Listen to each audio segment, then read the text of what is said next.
For joining me again. Remember, before we all get soaked into this, please share the broadcast after you've liked it.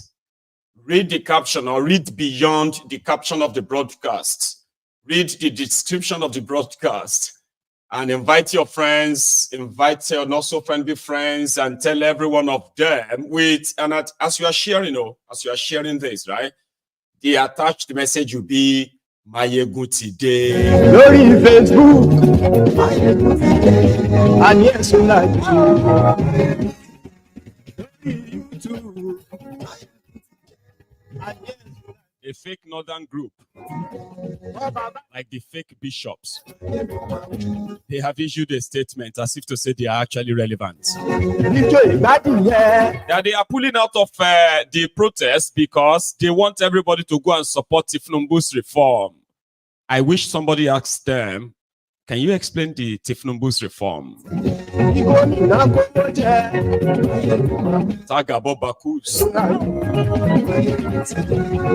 that time we used to actually list those to be invited during the time of the Buharidins, the Buharididris, the Buhari the Notus, the Buhari the Jatus. Tell all of them.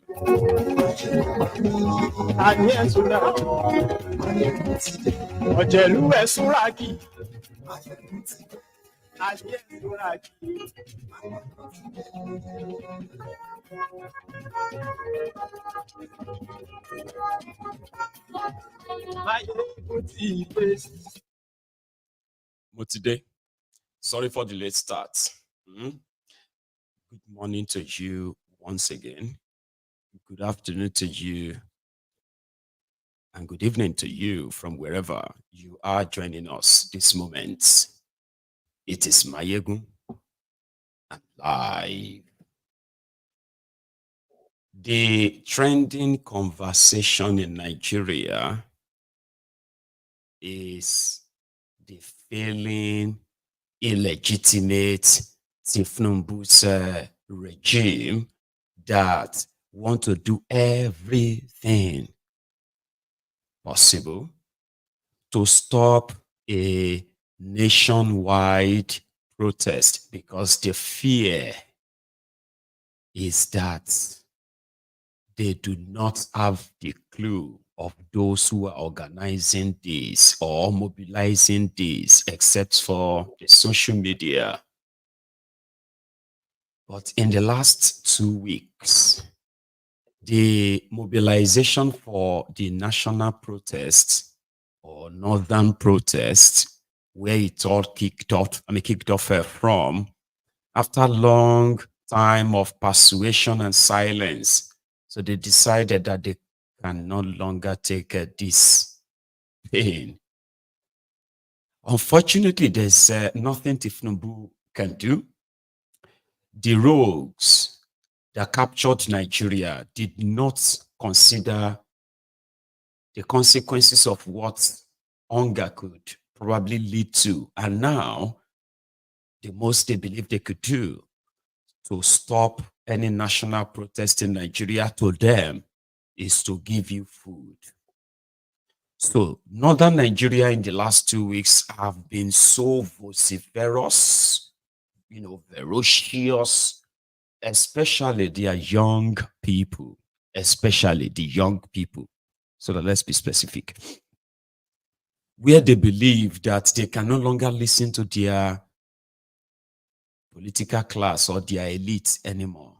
Somehow, with the recent development in Kenya, some of them have decided that they were going to actually eat the street until, I don't know. So they listed out a 10-day protest that they called Phase 1. And then it went viral on social media. It became the talking point that the Thiefnubu's government had to recruit some clerics in northern Nigeria to go talk to them. Don't listen to any protest, okay? Number one, it is morally wrong. You did not protest when Buhari was there, so don't join them. When that didn't work, they decided to go tribal. Same Islamic jihadist cleric of northern Nigeria. So they went tribal. I played the video here the other day. Blame the people that consistently saying they would not be part of anything there because we were not expecting anything from this druggie, the Igbos. That also has failed. So they unleashed the DSS to go after few identified promoters of this end bad governance in Nigeria. So they managed to pick 2 of them. And right now we have been told that there are other people that are suddenly going missing in northern Nigeria. We are not just sure if they are linked to the planned protest. In northern Nigeria, they have done jingles. It is actually what they are talking about there. Those who are against it and those who are in support. But nobody could really pinpoint and say, this is the organizer, or this group is the one, or that group. Even Sheikh Osama bin Gumi had to make a U-turn this morning by saying that they should postpone the protest. So there's so many voices. All of these are coming from the pressure of Thiefnubu, because to them, they can handle the southerners. Once they shoot few of them, they will walk away. But if you shoot 2 or 3 of them in northern Nigeria, it can escalate. It could be something else. So everybody is trying to kind of play it safe, but aggressively so. Then one random group called what is it called again? NEGA.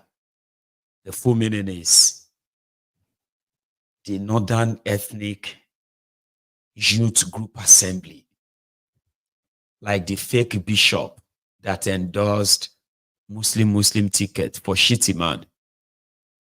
So another faceless youth group has issued a statement that the leadership newspaper of Nigeria published.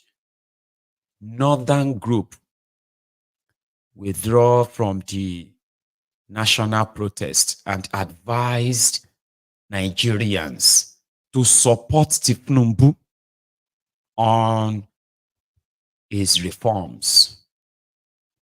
So, ladies and gentlemen, the rider looks somehow like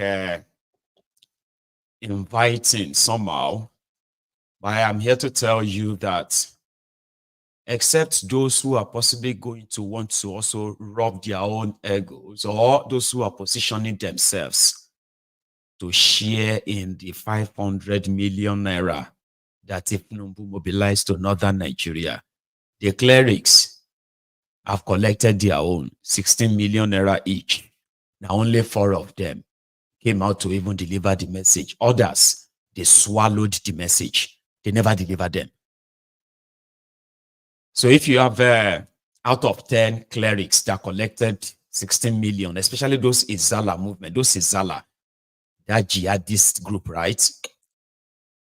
So they have a lead, they have one of them, right, that said the protest is being organized by the Igbos, okay, in order to add a tribal sort of a tone into it because of 16 million naira. So you still have you still have about 340 million that I believe they haven't really shared. There are people who are positioning themselves in northern Nigeria. There are those who are positioning themselves in southern Nigeria. Can you help us cause trouble? Are you ready to work for Ashiwaju? Are you ready to work? We'll give you 10,000 naira.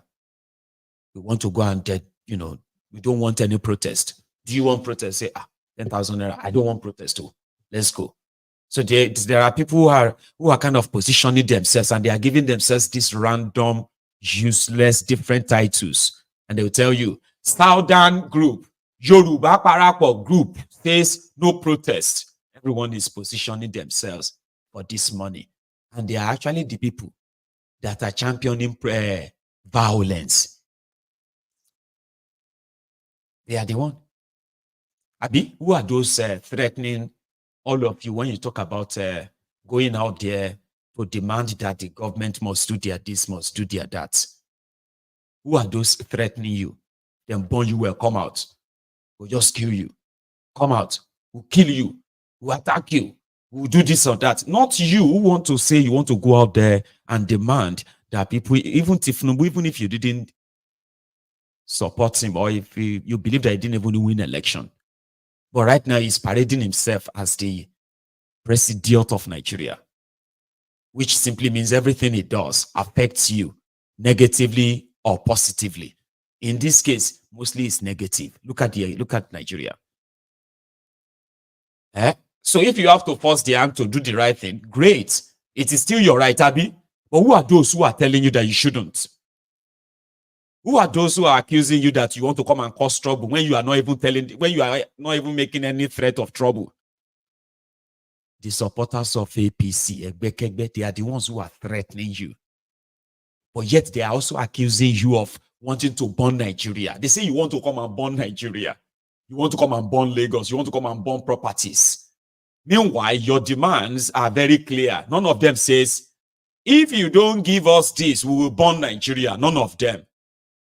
Revert petrol to 100 naira. Combating security and hunger. Close all IDP camps and resettle the campus. Total electoral reform and an independent probe into the electoral budget of 355 billion. Immediate release of all NSAS protesters still in detention. Implementation of living wage, minimum of 300,000. Compulsory free education from primary to secondary school. Education grants at tertiary level. Children of all public office holders must attend public schools in the country. Government must patronize made in Nigerian goods. Transition to a unilateral legislature. Judicial and constitutional reform. Ejo, which of these call for violence? Which of these messages or demand says, we will kill all of you if you don't do this thing? Which of them? But yet, who are those threatening you that if them burn you will come out? Who? The people that are accusing you that you want to come and burn, they are the ones who are telling you that we'll kill you. Then burn your papa well. If they burn you well, yeah, come out. You go see waiting go up. Who are those saying that to you? The people hired by the supposed government of a country. And if anybody, any group comes out and say, we are pulling out, you are not speaking for anybody. You are just positioning yourself for whatever money they need to share. So that somehow you can help participate in what we can call organized violence against the citizens. Yes, please. Somebody should type that in the comments. I want to put it on the screen. Okay? Nigeria government is organizing violence against their own citizens that are demanding for good governance. Yes, that is exactly what they are doing. And that's why they will accuse you. And you'll be wondering, no, that's not why. It's because of this I will say, no, that is why. Then if you said, no, that is not why, they say, but some people want to hijack it. Who want to hijack it? And them. And that is why if you make it, if all of their threats, all of their blackmail, gaslighting, if you manage to hold on and none of them gets to you, and you get to your day one, and you manage to come out, and you get to your day two, right? What you are demanding for will even benefit those that are telling you that if they burn you where you should come out. If they, you mustn't come out. You mustn't stand and there demand for what is right. If you get it, they are going to benefit from it. But majority of them are waiting to be paid in order to truncate that. Is that not what it is right there now, right? But one thing is that Thiefnubu and his gang, they are not getting it. But it is always good for everybody to flex their muscles. A little bit of panic within the house themselves, where the criminal politicians themselves are, even though they have, you can easily tell that they've completely lost, what do you call it, any idea of what to do, right? But you can see the panic in the air. So the government is panicking. And then the government is hiring people to help them spread panic and fear among people who are asking them to do their job. Do you understand that now? So, you know what will happen? The government, the people who are supposed to be government, if they indeed were elected and they have connection to the people, right? So they would have felt it. Somehow, they would have started making adjustments before things gets to this level. But because they were never elected, okay, these are a bunch of criminals that captured Nigeria through a civilian coup, electoral coup. Now they grabbed it. They have no idea what to do with it. So they are panicking on the side, but they are pretending to be strong outside. If they mourn you well, you will see. Oh yeah, let us go and show force. This is just a show of fear. When you see them moving military vehicles or policemen dressing like they are going to Congo, it is not show of courage. It is show of fear. And in the midst of that fear, they will make mistake. And when they make that mistake, irreversible mistake, that will be the end of Solomon Grundy. Yeah? Let me show you some. Mr. Speaker, I first of all want to align myself with the previous speakers. And also, Mr. Speaker, I want to make a passionate appeal to Mr. President Bola Ahmed Tinubu. We all believe that he has a very good plan for this country. His policies is a long-term plan for this country, Mr. Speaker. Mr. Speaker, we need a very short-term plan, considering the emergency situation we're in. We are not praying, Mr. Speaker, if we allow this protest to take place or escalate, Mr. Speaker, we don't know where it stops. Mr. Speaker, just now, we cut our salaries. Mr. Speaker, I want to appeal to executive to do so, from Mr. President to Vice President to ministers to chief executive officers of MDS and parastatals. Let's all of us cut our salaries, put the money in government copper, provide short-term solutions to this problem, Mr. Speaker. People are hungry outside, Mr. Speaker. Even if it warrants to slash the cost of petroleum, revert back the hike of electricity, Mr. Speaker. Provide food, Mr. Speaker, for the people. If we can be able to provide this short-term plans, Mr. Speaker, I believe these young Nigerians will be ready to surrender and decline this planned protest, Mr. Speaker. This is my point, Mr. Speaker. Thank you. Thank you. Anarchy loans. It's making some sense there. Thiefnubu no get sense. People around him are a bunch of criminals. Do you know that if you don't have criminal record, you can't work for Thiefnubu? Any of you know that? Yeah, if you don't have any criminal record, convicted or settled, you can't work for Thiefnubu. You can't trust you closer to him. Onanuga, the long throat, that said Peter Obi is the one, or Peter Obi and IPOB are the ones organizing the protest. He is a criminal. A thief, actually. A story for another time, so that I don't deviate away from what we are, right? Here is another documented rant to remind everybody that even within them, whether you are a Christian or a Muslim, we are leaders in this country. We have a responsibility.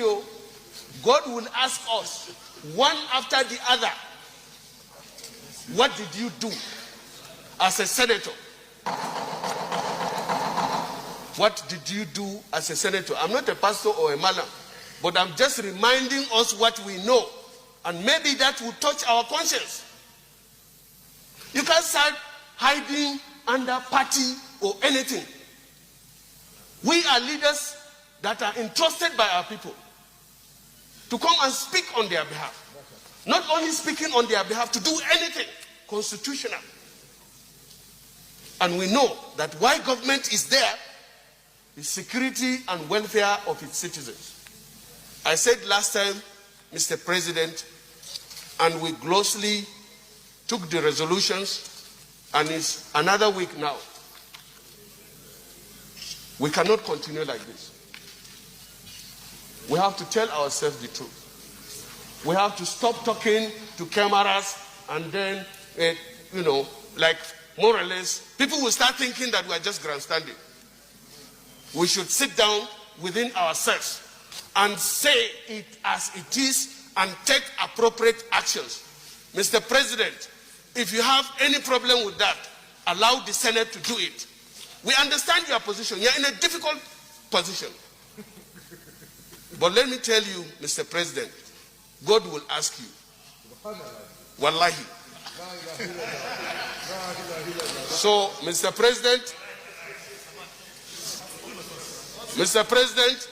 God will ask all of us, but you will be in the front. I will say, I've told the Senate President. Maybe that will help me. But that's not a joke. Wallahi, we need to. Enough is enough of this. Enough is enough of us coming here to stand and talk. Even the one I'm saying now, when it will not matter.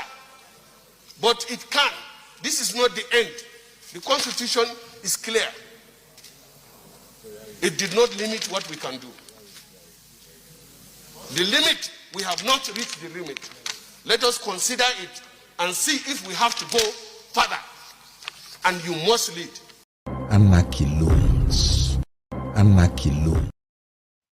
That too, instead of going in that place to be grandstanding, approving loans after loans, devaluing Nigerian naira, devaluing Nigeria economy, destroying jobs and businesses, destroying people's finances, destroying people's health. How about you start the process of impeaching Thiefnubu and Hitty Man and yourself, Akpabiole? Just like, just sack yourselves, kind of, just sack and just walk away. But they won't do that, other than just that for the camera too. But it's on record, okay? Some of them can tell. We can't continue like this, and that is the facts. Even if they want you to continue like this, even if you think you have no power, that you have to continue like this, you can't. You can't. If they haven't pushed you to your wall yet, maybe somebody is still there blocking you. They will push you. I told we're having a chat with, again yesterday I was with my friends. And I said, do you know why people sometimes don't know the type of mess they are in Nigeria? That you went to school and you have no real job. Or you have a job, but you can't really take care of yourself, talk less of taking care of another person's daughter. If you understand the type of mess you are, but people don't feel them. Back then, like if you say 10 years or 5 years ago, the reason why majority of you didn't feel this heat much was because there were still people that were carrying out the way we have Nigerians in the diaspora taking up bills. There were Nigerians inside Nigeria, the MVPs. Inside that same Nigeria, they carry responsibility of God knows how many people. They don't leave Nigeria, they there. Pay school fees of this one, pay house rent of that one, pay hospital bill of this one. Well, you know something? In the last 10 years, the number continued to dwindle and dwindle. People where they help people save, don't they turn to Oloshi, because most of them not even have style Oloshi. That's what we say. Like, you see people who are able to, who are capable, they are not living abroad, they are there. They are running things. As bad as you say Nigeria is, right? They are there. They are running things. But year in, year out, they are seeing their losses. Every now and then they look at themselves and see their mates who are no longer in Nigeria and what they have been able to kind of, but yet they will tell you, I'm not going anywhere. I'm okay here. But year in, year out, the number of people they are able to help continue to reduce as the inflation continues to hit into their money, eat into their finances. So they themselves have to struggle to stay afloat. And that is why you see so many poor people now So obvious now. Because people where they carry people self, they need carrier now. That is what APC did to you. Now they will give you money. Or even they don't give you money. You're on social media. You've lost so much, but you have energy. Whenever they begin that, their tribal, ethnic, and religious Olympics championship on social media, you are there, you are the forefront. We will deal with you. We are better than you. We are superior than you. We enslaved you. Our tribe is the most superior tribe. We are the number one. You are busy doing your tribal, ethnic, religious Olympics, but they are stealing your lives away. They are reducing you to nothing. And you still have that energy. So they're going to come to you and ask you to come and defend them. But Inebe, F-Young, on Robbing Minds, on Channels TV, kind of gave some insight into what people should know, why people would protest. Even though they're asking, do you think they would protest? Well, we shall see. Let's go listen to F-Young. He's a lawyer in Inebe. This guy, somebody locked him up for almost a year, a judge, because the judge felt like he's so active on social media and he was arguing with her inside her court.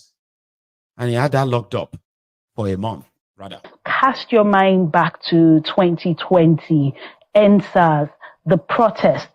Do you think that young people can organize themselves that same way in 2024? As there have been a lot of murmurings, a lot of WhatsApp messages, a lot of messages going around about a possible protest. Thank you. I think for me, the lesson from NSAS is that when Nigerians, particularly the young people of this country, galvanize and organize towards a common purpose, they can achieve a lot. If there is one thing that we have learned from NSAS, it is that the ruling elite, the political class, is terrified by any form of organization by young Nigerians. Now, the NSAS protest witnessed for the first time, at least in my adult life, where young people came together across different parts of the country to demand police reform. But the trigger was the notorious Special Anti-Robbery Squad SARS. However, you cannot deny the fact that what precipitated that protest was largely failure of governance. So one would have thought that a government that is historically aware, a government that has a sense of historical consciousness, would have learned important lessons from NSAS, namely that it is important, it is critical to engage with the young people of our country, to begin to do things differently, and to ensure that you listen to the complaints of our people. But what have we seen since 2020? Do you think this government is afraid of this youth, or do you think this government has been able to somehow find a way to not even allow youth to come together to protest? I think what we have seen is the notorious strategy, if I should characterize it as such, the divide and rule. We see the government or people sympathetic to the government push this divisive narrative on social media. So when they see that young people are beginning to organize themselves, they try to poison the minds of our youth by introducing ethnicity, religious bigotry, and partisan politics into the conversation. And we see that trajectory on social media where arguments on issues, debates, becomes polarized. And that, in some sense, has, reduced what is supposed to be the collective aspirations of our youth. But at the same time, I think to a large extent, people are being pushed to the wall it is getting to a point that the question is no longer whether people are going to protest or whether indeed there is a reason to protest, but the form of the protest and the date of the protest. And I hear people say, well, you need leadership, there has to be organization. And for me, I don't think that argument persuades some of us. Some of us are not persuaded by it. I don't think young people necessarily need to come together to say, oh, we are nominating person A, B, C, and D to be our representatives. Because the issues that is leading or is making people to call for a round of protest, another round of protest, are issues that are common to most Nigerians. Hunger, unemployment, inflation, the fact that despite what the country is experiencing, an economy that has almost collapsed, we still see profligacy. We still see the government waste resources. So the youths are watching, young people are watching. They are looking at the convoy of the president. They are looking at the aircraft that the president is purchasing. They are looking at the yachts that they want to buy. They are looking at the earnings of National Assembly members. They are looking at the expenditure that we are seeing on a daily basis. And they are asking themselves, how do you tell us not to protest? How do you tell us not to come together? And yet you are dissipating our resources. So I believe that the question is not whether people are going to protest. The question is, for how long will that protest last? So do you feel that this Nigerian youth feels safe enough to hit the streets, considering what happened during the NSAS protest? Because it went on for quite... Anarchy loans. Anarchy loans. Will I say this madam, she know they read the room. Tell her. Feel that the average Nigerian youth is ready to risk their life or feel safe enough that it is their right to hit the streets? I think most Nigerian youths have taken inspiration from the from the very resounding statement of the president, Bola Ahmed Tinubu, who had tweeted in the past warning the police not to harass Nigerians or to harass people who are protesting. And if you go on social media, you will also see documented statements issued in the past by this president, encouraging public protest. It is the same for other people in the government. So when we look back, I believe that Tinubu is actually a supporter of protests. His public statements in that regard are very clear. And those who are going to come out to protest, they are not going to be inhibited by intimidation, by threats, because what is the issue really about? The policeman on the streets who is being given an AK-47 to shoot at a protester, when he goes back home, he's also affected by the economy. Our soldiers that are being deployed to stop people from protesting, they are also victims of the misgovernance. Even personnel of the self-security service, they have families.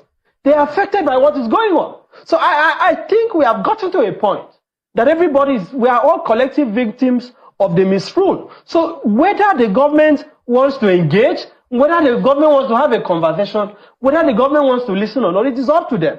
But one thing is certain. I don't think Nigerians are willing to be a conquered people. I don't think we are ready to live in a country where we cannot exercise our constitutional rights. Because that is the point that we have to stress, that protesting is not a gift, right? It is not something that the government say, oh, I have decided to give it to you today. As a matter of fact, Section 39 of our Constitution guarantees the right to freedom of expression. Section 40 of the Constitution guarantees the right to peaceful assembly and association. And in exercising that right, you don't need the consent of the police.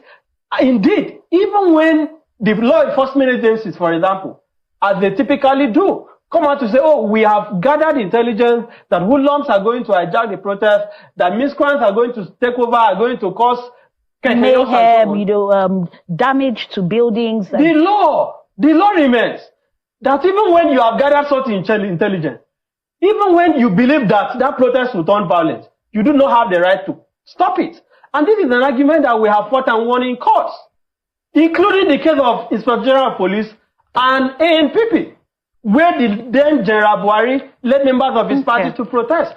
And the case of, Charlie Boy Oputa and Inspector General of Police, the courts have made this clear. So even when you believe there will be violence, people still have the right to protest. And this government needs to respect the rule of law. I'd like to move to...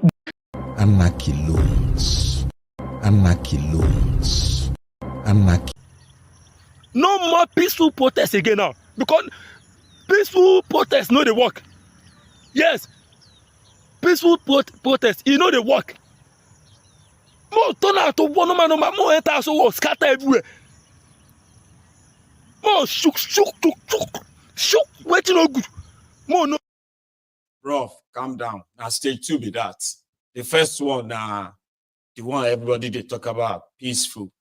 Stage 2 is when they now shoot and kill you. Then I will go to stage 2. So in order for you to know that Thiefnubu and his gang, they do not have any plan to listen to anybody. They only listen to themselves. And if you say something contrary to what they say, then automatically they consider that you are an enemy, their enemy. And once they say you are their enemy, automatically as well, they turn you to the enemy of Nigeria. Meanwhile, they are your enemies. Starting from Thiefnubu. They are not interested in having a chat around it. They are not interested in fixing anything for you. Nothing. Now go through the hell. If you die, you die. If you live, you live. It's none of their business. And I don't think anybody needs to open your skull to, open your skull and then talk it with that information before you understand. Or do you think so? So they decided to go tribal. They decided to go name calling, finger pointing. And that is dog whistle. Now, in the channels television, they treated the false, misleading information from loudmouth Onanuga. Remember? Long throat as well. So they have something to say on that. So I'll share. Let's go. Onanuga, the special advisor on information and strategy to President Bola Ahmed Tinubu, has come under heavy criticism after he alleged that the supporters of Peter Obi are planning to cause mayhem across the country and that he should be held responsible for anarchy. Bayo made the claim in a post on X and also stated that the protest planners are also the same people who were instigated by Nnamdi Kanu to launch destructive NSAS protests in Nigeria in October 2020. His tweet reads in part, revealed, Peter Obi's supporters are the people planning mayhem in Nigeria. Obi should be held responsible for anarchy. They are the people spreading the hashtags and bad governance. Tinubu must go and Revolution 2024. Wow. They are not Democrats, but anarchists. They are attempting to call out our people via propaganda because their messiah, Peter Obi, failed to win the presidency in the 2023 election. As bad losers, they don't have the patience to wait for another election in 2027. They would rather destabilize Nigeria by staging a civilian coup against President Bola Ahmed Tinubu. Let me take this response from EJ. He wrote, Sir, it is important to acknowledge that Nigerians are experiencing frustration at this time. Yes, there are individuals who will continue to feel discontent after the 2023 election, but that shouldn't be the focus now. The government should prioritize finding solutions to the economic difficulties in the country and show empathy towards the struggles of its people. The Constitution guarantees the right to peaceful protest, which is essential for a healthy democracy. The people should be allowed to do that. Destructive protests, however, I do not support. Well, another user there wrote, he actually posted a video, and I'll play that video, but he wrote, this was Tinubu calling on Nigerians to come out during Jonathan's regime. Let's take a look at that video. But they will forget the other one. That is what they are doing with your money. Not enough that they are stealing from our children tomorrow for lack of investment in education. They are still embezzling the retirement benefit of hardworking Nigeria, including our grandfathers. They are stealing the port, the treasury, not even leaving some coins for us to war with. Let them be out now. All right, that is our president. I was our president in 2014 calling, protests is our fundamental rights. I didn't know. You didn't know? Bayo Onanuga to be a propagandist. Oh, wow. I have a lot of respect for him based on the work he did and in the struggles in this country. But the propagandist nature, I didn't know that part of him. He's just spreading propaganda. And we would like him to substantiate with empirical facts that is actually Peter of Bikram. And if he doesn't substantiate with empirical facts, Dr. Bati, you're the lawyer, I think he should be sued.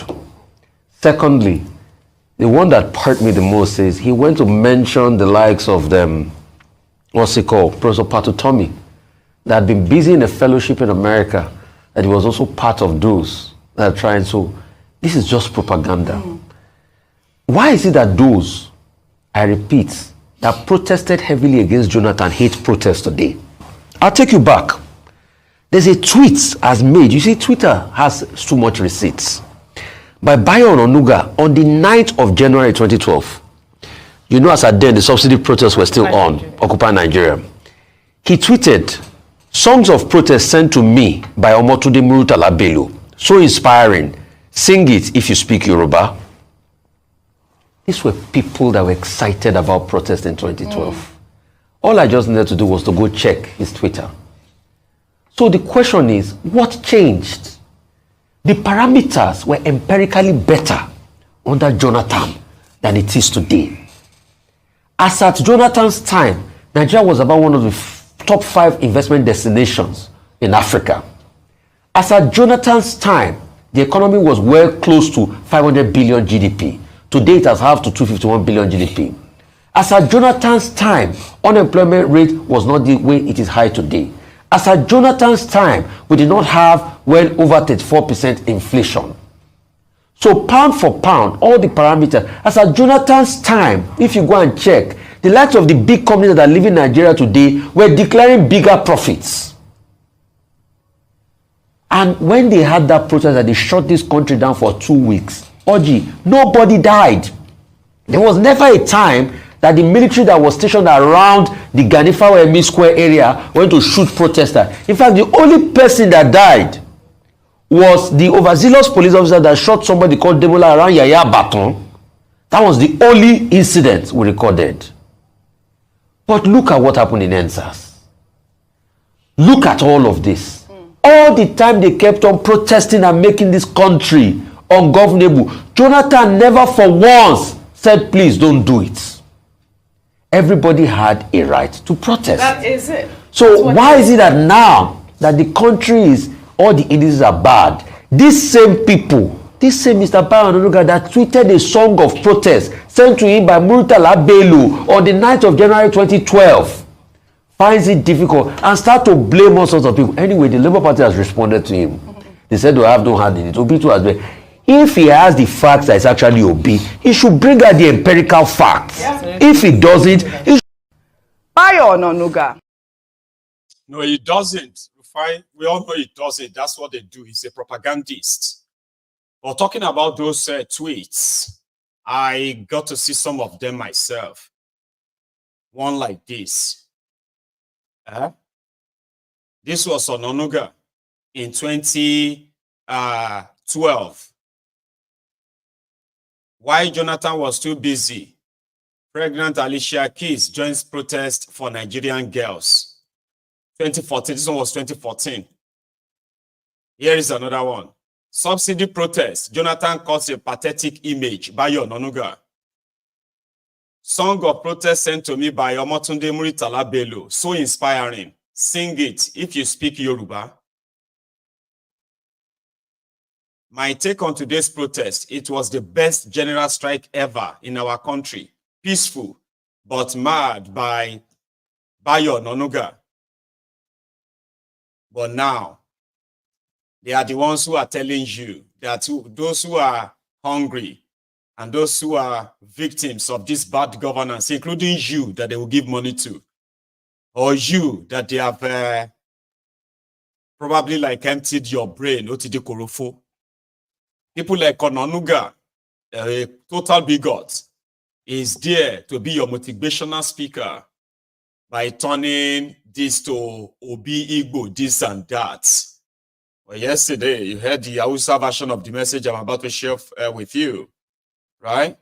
Here is from the same guy. Hello, good evening. This clip is titled Federal Government Obsessed with Obi and the obedience. 48 hours ago, the presidential spokesperson, Mr. Onanuga, alerted the public that in the event of any breakdown of law and order arising from the planned hunger strike in August, Obi and obedience should be held purely responsible because federal government have discovered a plan that Obi and obedience are the people behind this agitation for protest. Now, this sounds very comical, historical, comical. Why do I say this? Because he who asserts must prove. Government have all it takes to produce concrete, convincing proofs to the effect of their claim. Short of that, they should please respect themselves and keep quiet. Obi is not responsible for the failure, absolute total failure of the APC government under Thiefnubu. Obi is not responsible for your reckless borrowings that are not explainable. Obi is not responsible for the hunger in the land. Obi is not responsible for reckless statements. Obi is not responsible for the decline in values. Obi is not responsible for the collapse of businesses.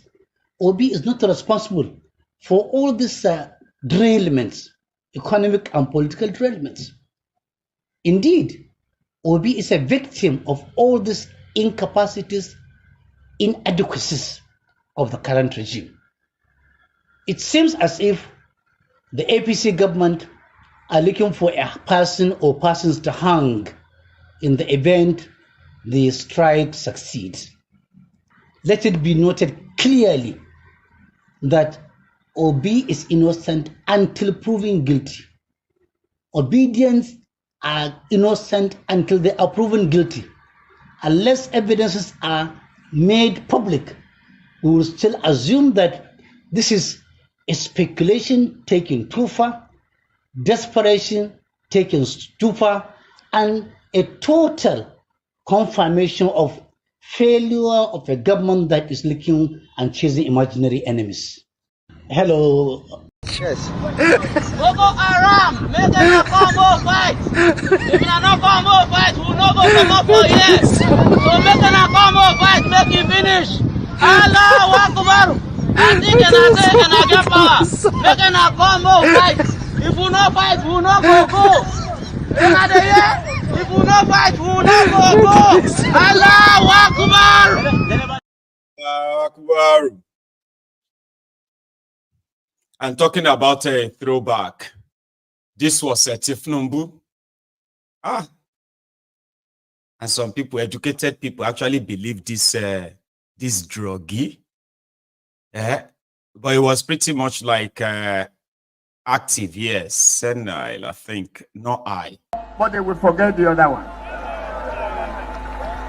That is what they are doing with your money. Not enough that they are stealing from our children tomorrow for lack of investment in education. They are still embezzling the retirement benefit of hardworking Nigeria, including our grandfathers. They are stealing the port, the treasury, not even leaving some coins for us to war with. Let them be out. Out now. Today, Nigeria is challenged. Economically challenged. Physically challenged. Security challenge. Who do we turn to? Is the right man for the job. If you talk of military experience, he has it abundantly. If you talk of courage, he has it abundantly. If you talk of simplicity, He has it abundantly. If you talk of great determination, a combination of vision and ability to perform, honesty and integrity, he has it abundantly.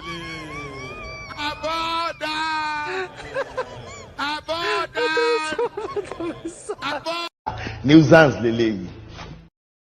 That is their leader. They are insulting our leader. Maiyegun, how can you sit there and allow them to be insulting our leader? I said, come. Well, Sumabi. Who are the leaders? Sorry, what do you say? Look at all these Igbo people. They always insult our leaders. They are insulting our leaders, insulting Awolowo, insulting Thiefnubu, hold on. How dare you put Thiefnubu and Awolowo in the same sentence? That's exactly what it is. That's their leader. The leader of the Ronokus. And that is who they want to defend. Though. They have nothing to do with Yoruba. That one no represent Yoruba by any means. So not in any way. After 1 year. In the southern part of the country, and with the crude oil money from the Niger Delta, they are sharing it, giving them to the north. And Lagos is getting nothing. God will punish them from Buhari down to Tinubu, and the APC leaders, God will punish them one by one. This is the end of APC in Nigeria. We told them, Mama Ishadi Awolowo wants Tinubu, Chief Ayodele wants Tinubu, he will never listen. And he has seen what the Fulani man can do to him now.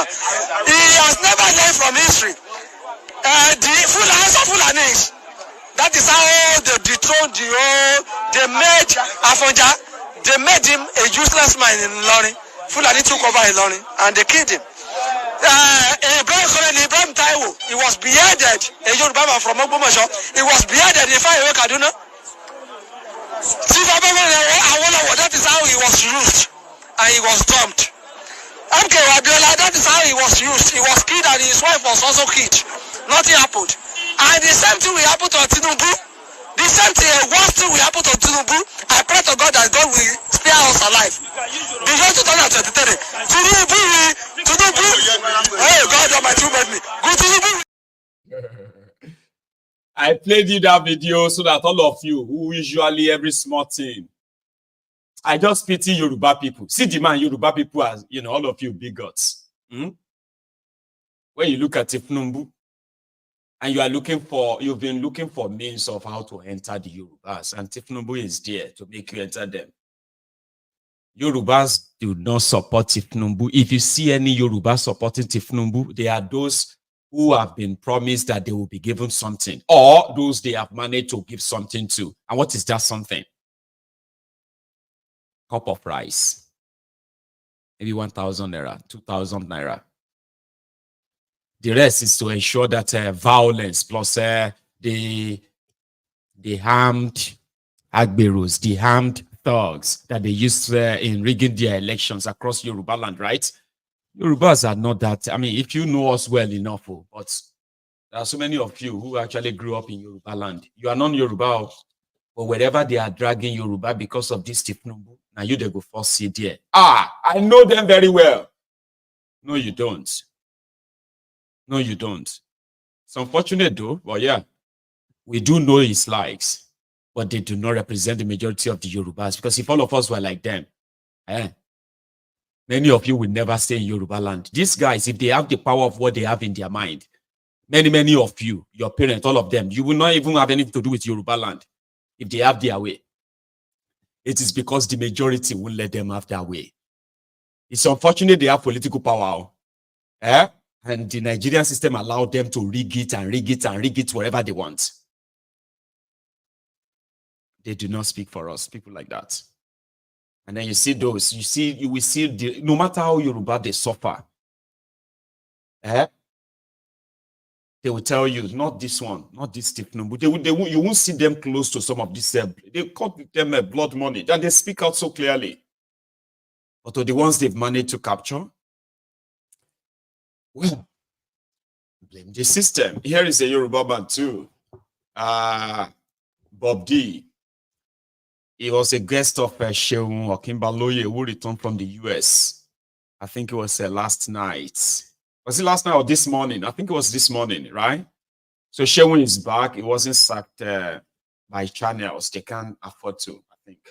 So Dele Momodu was there with him and then giving his own assessment of Thiefnubu's 1 year.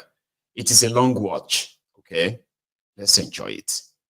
Thank you so much indeed for joining us tonight, Chief Dele Momodu.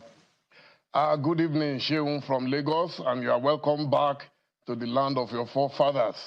We were all worried when they said you were sacked, but we're happy that you are back. Thank you so much indeed. Let me begin and take you up quickly on some of the content of your letter, of open letter to the president. And you told the president that you know him very well, is your friend, and also that you will tell him the truth.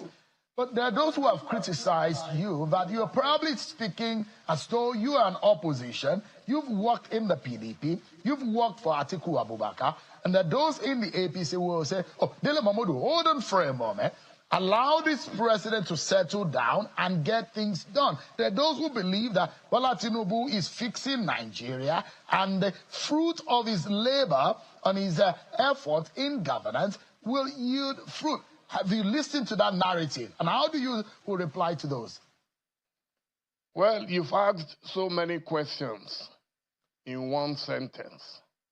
And my answer is very simple and straightforward. One, I did not say he is not trying.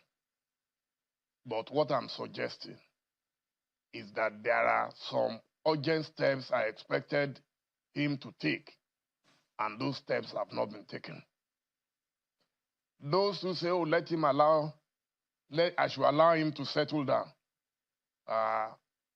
I've been in politics, and analyzing politics in Nigeria since 1982, 42 years. And I can tell you that more often than not, the beginning always determines the end in Nigerian politics. I have no doubt in my mind that this government is not ready, and I will give you my reasons.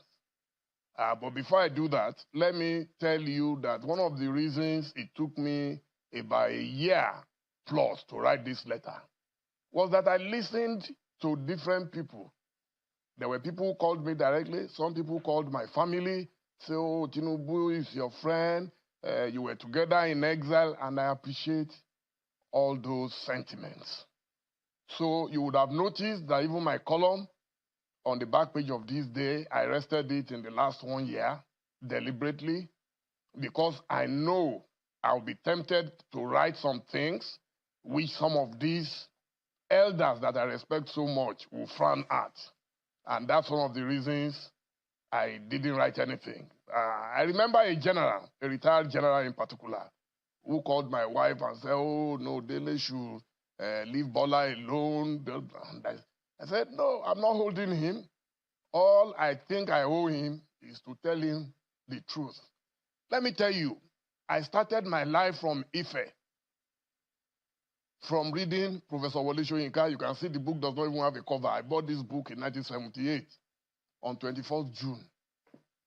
The man dies in all who keeps silent in the face of tyranny. So I have seen that this government would wish, if possible, to have a one-party state. So, but why did we go to exile? Why did people die for democracy? If at the end of the day, we're not going to practice democracy. Is it not hypocritical of me and the rest of us if we don't speak truth to our friend, which we were able to speak to Obasanjo, we were able to speak to Yar'Adua, we were able to speak to Jonathan, we were able to speak to Buhari. Even Buhari, who left power as an APC president, APC is attacking him today.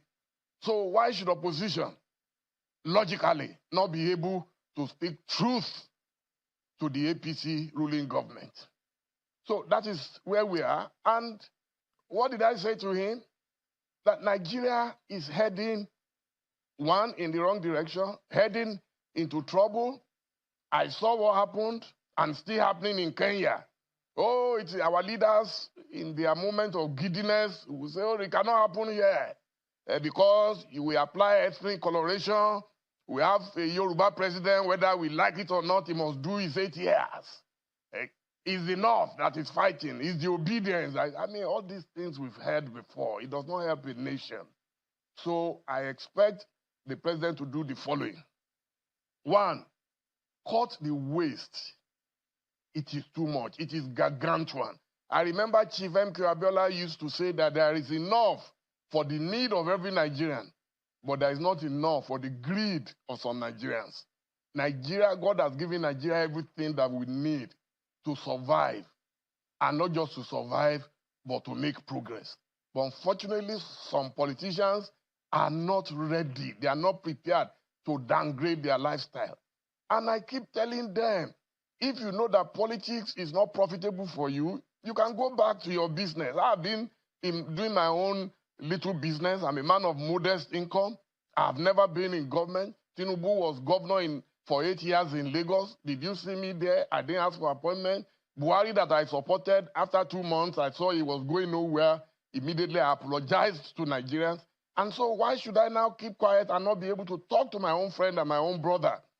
And some people say, oh, but you could have requested for an appointment to see him. I said, no. I will not allow myself to be blackmailed by busybodies who are waiting. Dele will soon go to Aso Rock to go and beg for appointment. And that's the cheap blackmail that we all get in Nigeria. A man who has been who has never been in power in 42 years. You are now saying he is desperate. No, I'll be 65 next year. And I have my plans already for my retirement. I've completed the leadership center in Ibadan with library, with everything. The path I've chosen for myself is different. I want to be free to tell my friends the truth, because in the future, someone will say, but you spoke about all the other leaders. How come you couldn't speak about Bola Tinubu? And that is why I am addressing this letter to the president, that please cut the waste. That is the number one. It's very urgent. Then empower our youth by igniting a vocational revolution. It's not just about people going to school. We have so many graduates, if not millions of them now, who can find jobs. There are things you can do. Now they say they are sending 50,000 naira to about 3 million Nigerians. I beg, how does that make sense in a country of over 200 million people? That money could have created more than 1 million fresh entrepreneurs who will get 1 million each immediately. And then those ones, you have the domino effect. Those ones will now employ people, 5 to 10 people each. You don't give, there is no way you just give money out as if it's water. The Buhari people did it. They will put cash on table. At this time and age, in these modern times, put cash on table, and people will queue up like beggars to come and collect 5,000 naira. It's demeaning on Nigerians. Nigerians are too brilliant, too energetic, and too ambitious. If we lend ourselves to innovation, we can create wonders. Here is a successful, again, a town hall, different from Blue Bulaba. Bob D. And so on your screen, right? Let me take all of the tag off so that you can see the names of everybody. See, Thiefnubu, Dele Momodu, and Onumonu, Mani Onumonu, in exile in 1995. In exile, 1995, 1996, when the UK government was their own host, and Bobo Chicago on the left, Thiefnubu, he was then running away from his heroin trafficking trade in America at the time and joined the National Democratic Coalition, ADECO. You see the one on the left, Dele Momodu again. Bajabia Mole in the middle, and Fayewan on the right. So they opened a radio station for Fayewan in London as well. This is them, no, inside the Dele Odule's, Dele Momodu's house. I think it was actually like, according to him, in Ghana, rather. This one is in Ghana. So according to him, right, they were the host of, I can't remember, I don't know. So this was how close they were, all of them, back then, right? And it wasn't just, it wasn't just like among, people like Onanuga. This one on the left, this one were like the local ones. Oh, you get now, the local Chihuahuas in Nigeria, that immediately they managed to get $1,000, $2,000 from Thiefnubu. They were ready to lick his ass. So on the right, like you have the northern ethnic group. There is this one called themselves Yoruba Youth Socio-Cultural Association. It is why you adore Yoruba. They said no protest in Yoruba land. Look at his face. Look at the way his face. Now, this one be the local Chihuahuas. If I have money now, right? Let's say if I have money, like I make so much money from drug dealing abroad. So if I return to Nigeria, there are those who are in Nigeria that looks like this. Here you get, they are the local Chihuahuas. Whatever you want them to say, they will say it. Whatever you want them to defend, they will defend it. They will link it to tribe, link it to religion, just give them some crumbs. It doesn't matter their education, but you can easily tell the poverty on their, you know what I mean? Like, Buruji Kashamu, a drug dealer, became a senator in my own state, Ogun State.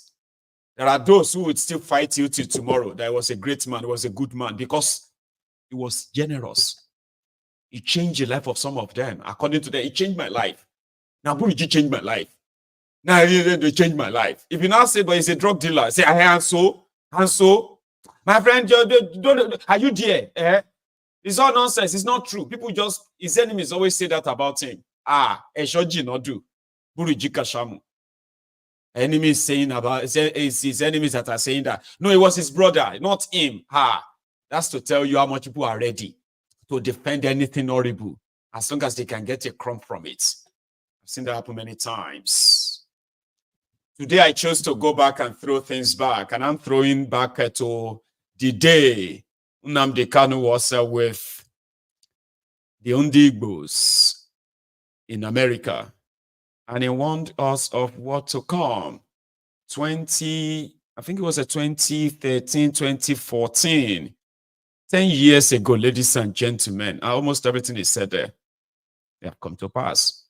Reason why they won't let this guy go without a double assurance that it was not going to make their life hell again. And it will make their life hell again. Ladies and gentlemen, Mazi. One big, massive problem we have. The same thing that happened in Akwa. If they succeed in triangulating, because in life everything is in triangle, if they get away, if they take you both up, then we are finished as a people.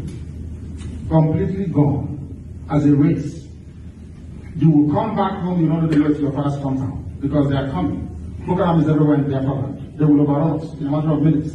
And the world will not talk about it, because mankind is afraid of Biafra. They believe that Biafra, after Biafra comes, the world will come to an end. Ask any wise man who will tell you. They believe that Biafra is the last miracle. Once it comes, life will come to an end as we know it. They will know that they are wrong.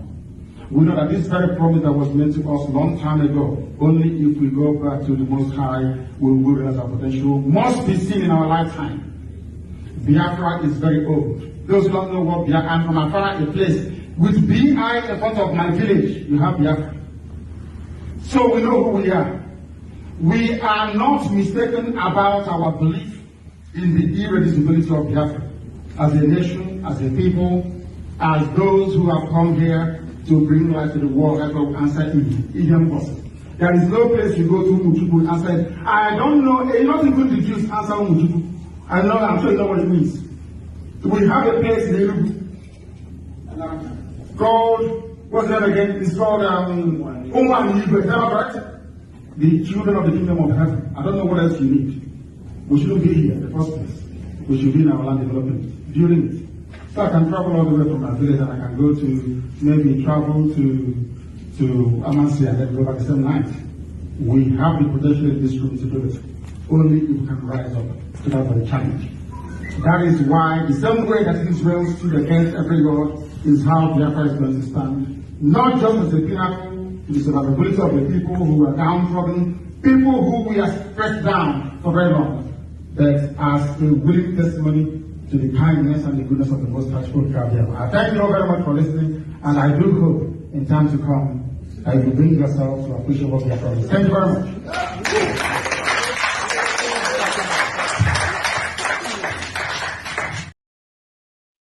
He was there to address the World Igbo Congress.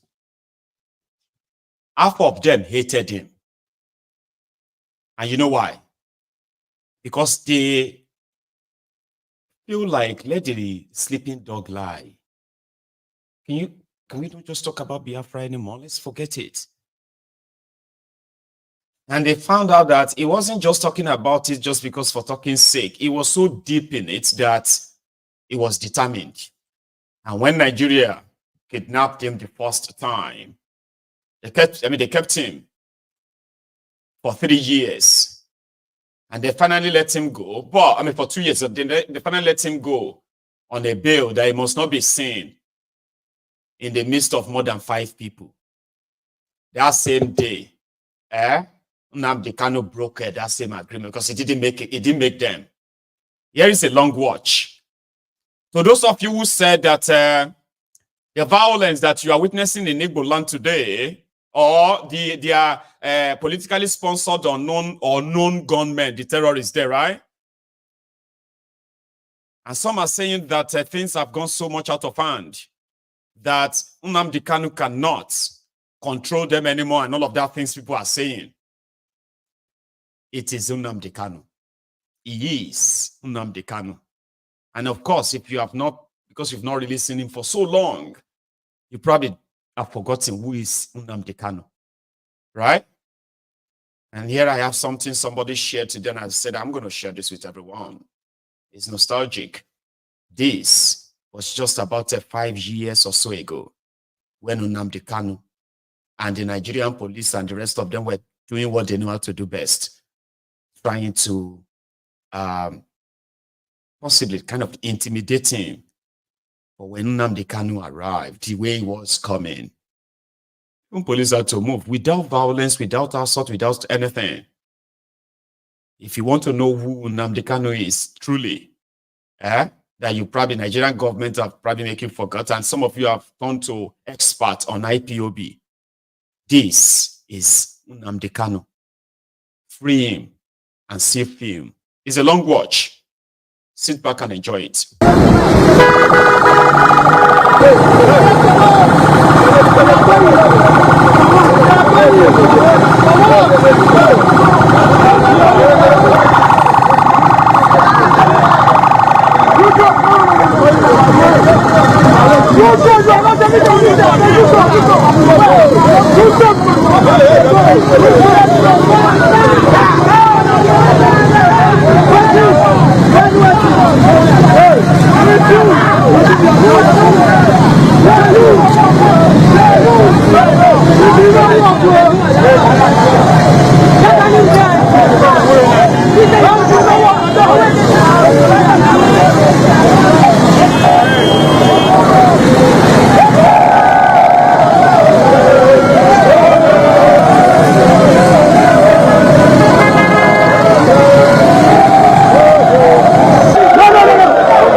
I beg shoot! I beg shoot! I'm begging you to shoot! Shoot! Shoot! Shoot! Shoot! Shoot! No shoot one! No shoot one! Now shoot Ofu! Shoot Ofu! Ofu can now shoot Ofu! Ofu! I am Yoruba! Shoot Ofu! Ofu! Ofu! Yes, shoot Ofu!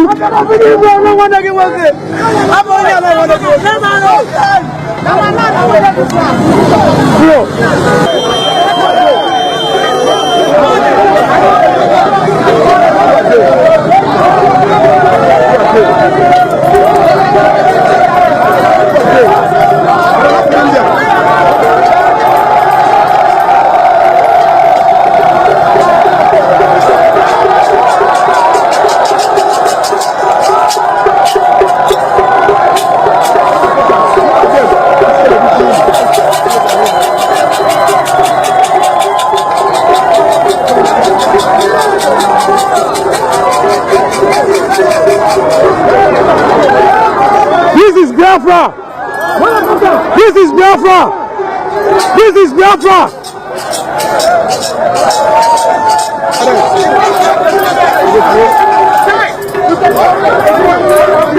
Oh, where is the Maiyegun? This is Biafra!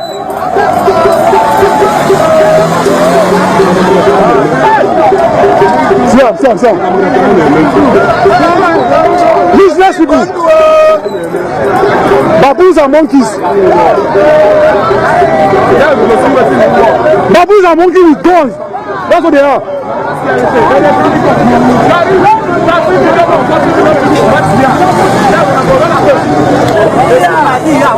This one is you.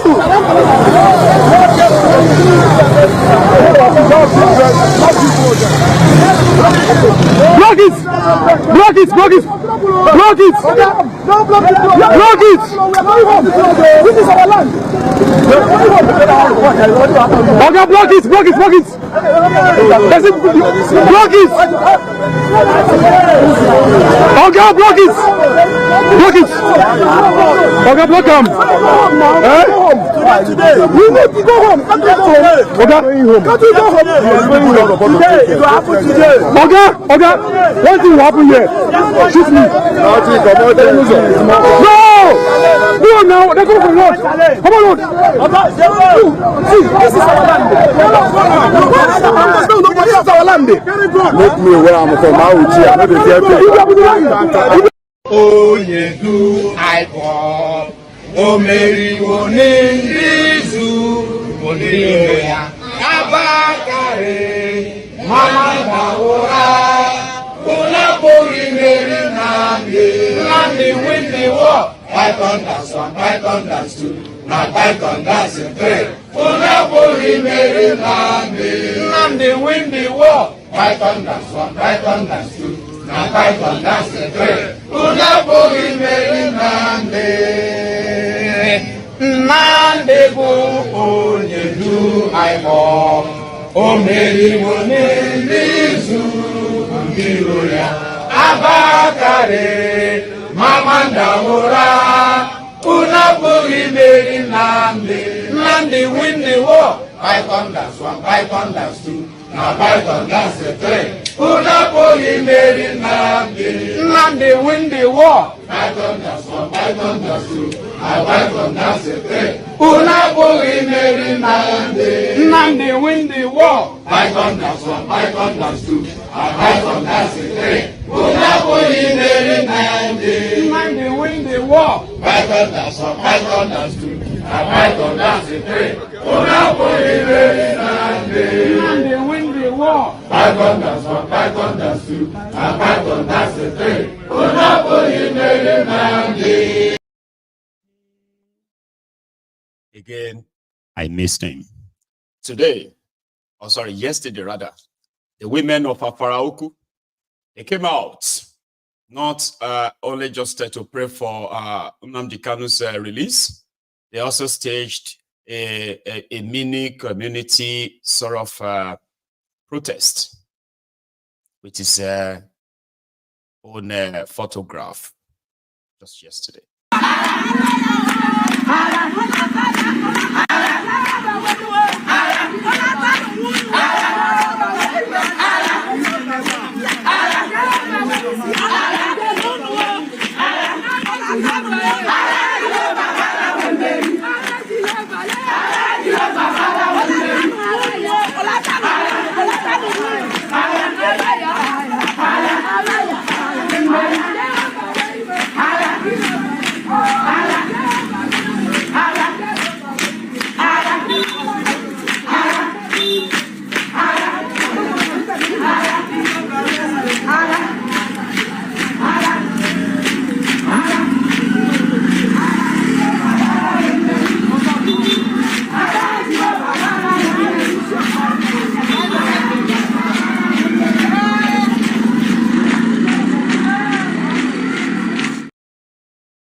So I think we have a date with the 29th of July, where the kangaroo court in Nigeria continue to find ways and around to even try him. Okay? And he's telling them, you can't try me. Stop wasting your time. Your court says I should go because I've done nothing wrong. But they are so afraid of letting him go. If he should be out there, people will talk, say, he don't lose control. He's no longer controlling there is this or that. Let him go first. Let him come out of that place first. And we can find out. Here, today in Ibadan, another trailer derailed. They said the trailer was moving cement. Somehow, something went wrong and boom, derailed.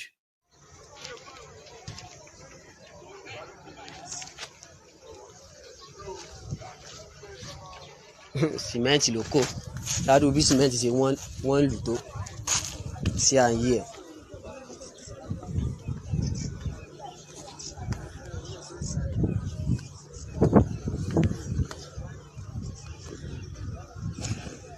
Can't say my Coney.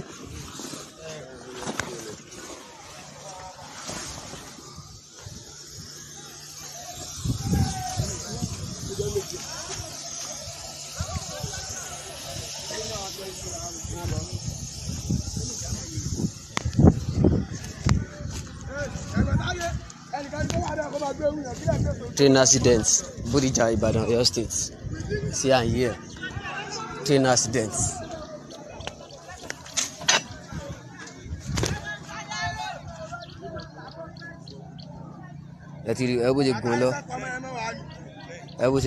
Train accidents. See and here. This report. Quick media bring the work closer to your doorstep. Oyo State in Nigeria, Ibadan. See and here.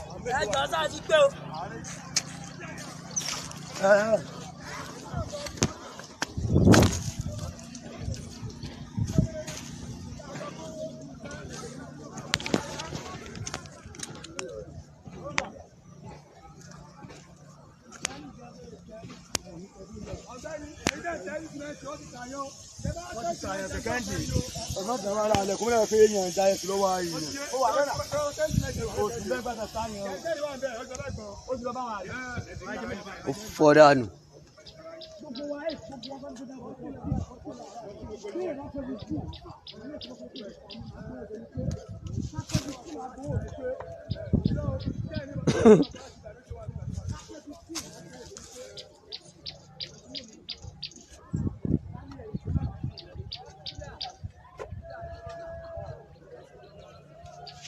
Fodano.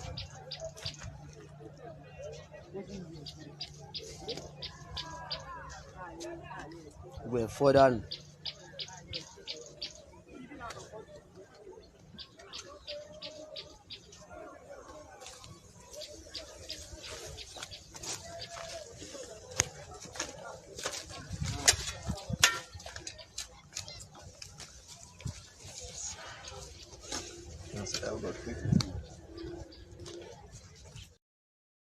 So that's a cargo train,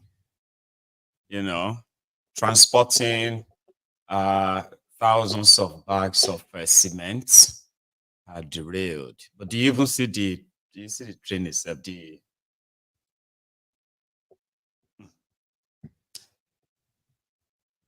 The last time we were here, we were talking about the Dangote and his friends. Why supposed Dangote's friends treating him like this? Why is Thiefnubu treating the #1 investor that Nigeria have like this? Well, there has been so many other there have been conspiracy theories on what could be going on until Dangote himself came out to say they call him a monopolist. And that's not true. According to him, he has never used his privilege to chase or kick anybody out of business that he's interested in. And right now, even though we shouldn't even use that as a reason why he has to be destroyed, because to me, I wouldn't give a damn about Dangote himself like I never did.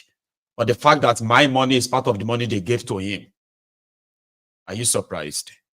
I'm sending money into that place and your criminal government is taking that money. My money is part of the money they are using to do Doremi in Nigeria. My money is part of the money they are using to buy you private jets.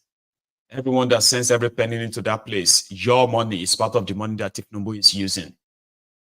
And it's part of the money they give to Dangote. So that is my business in Dangote's business. But nevertheless, I still do not wish that these guys win. Okay? Chase him out of the business. You would expect somebody like that to still be protected, Well, he's always been protected until the day he lost that protection. Then he needs our help. But you do not know Dangote very much. If you have never heard about Ibeto, I said something about that, but somebody just did a piece. It's an old one now, okay? It's an old story. So the credit to this clip goes to Ugo, the guy who made this, okay? Let me share the story of Ibeto with you. Something to just live in your conscious or your subconscious of a rotten contraption that has killed so many dreams. So many people's dreams have been killed just to fulfill the dreams of few, greedy few. Local production of cement. The manager of Ibeto Cement Factory promised to flood Nigerian market with cement and drastically reduce the price of the product. Ibeto fulfilled his promise and flooded the country with cement. The result was that the price of cement crashed. This jolted Dangote Cement and affected his business adversely. Aliko Dangote wrote a petition to former President Olusegun Obasanjo kicking against the authority the federal government granted Ibeto to import 800,000 metric tons of cement. Former President Olusegun Obasanjo issued a directive that Ibeto was not allowed to import cement into the country until it proved its investment in local production. Dangote was allowed to import cement. Thousands of staffs of Ibeto's men were rendered jobless. When late President Umaru Yar'Adua succeeded Obasanjo, Ibeto in July 2007 applied for import allocation and it was granted. Once again, he flooded the country with quality cement and the prices crashed. Dangote Cement PLC quickly filed a suit alleging that Ibeto Cement Company is gaining undue advantage by the federal government. On its part, the federal government contended that Dangote Cement PLC is plotting to wipe out fair competition and create a monopoly in the industry and transform itself to the only cock that crows in Nigeria. But Ibeto fortified terms of settlement which were entered as consent judgment in the suit. In line with the consent judgment, it will continue to import 1.5 million metric tons of cement per annum for the period between 1st October 2007 and 30th of September 2019. This was in line with the federal government guarantee conveyed in a letter by the Ministry of Trade and Industry, dated 5th June 2002. By the judgment, the federal government was to pay Ibeto Cement Company the sum of $40 million and 1.9 billion naira. The amount is the verified claims by the Interministerial Committee of the federal government for losses suffered by Ibeto from the unjustified closure of its bagging plant between December 2005 and when it resumed operation in October 2007. But Dangote Cement PLC consented that its rights and interests were affected by the consent judgment. Dangote argued that the continuance of Ibeto Cement makes Dangote Cement expensive. However, the federal government and 6 of its agencies, which are the other defendants in the counter affidavit deposed to by one Emmanuel Joel, an assistant litigation officer in the law firm of Kenna Partners, argued that Dangote Cement PLC filed the suit with only one intention: to wipe out competition in cement business and become a monopoly. The federal government also contended that Dangote Cement has no locus in filing the suit as the matter didn't concern them. It averred that the suit instituted by Ibeto Cement against the federal government was not fraudulent. Furthermore, it argued that Dangote Cement was not a nominee or agent of government agencies, which are defendants in the suit, and is not acting on their behalf. It argued that Dangote Cement PLC is not an agency of federal government with the statutory mandate of administering, managing or enforcing tax compliance, therefore lacking the local standing to commence or maintain the legal action and seek the reliefs in the case. Ibeto took cement to another level. It signed a contract agreement of $368 million with a China company, Zhejiang Sinoma Engineering Design and Research Institute Company Limited, to produce 6,000 metric tons of cement in Enugu State, southeast Nigeria. The contract covered crushing limestone mining, cement raw materials to packaging, shipped to the whole process, and a 45 megawatts captive power plant, covering engineering design, equipment, steel, material supply, civil works, installation, commissioning, and personal training.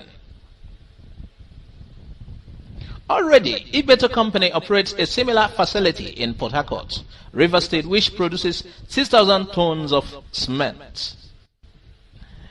Dangote was afraid that his dominance and monopoly of cement production will be destroyed by Ibeto. Ibeto is a billionaire and one of the wealthiest men in Africa. As of 2013, he was estimated to be worth about $3.7 billion by Ventures Africa.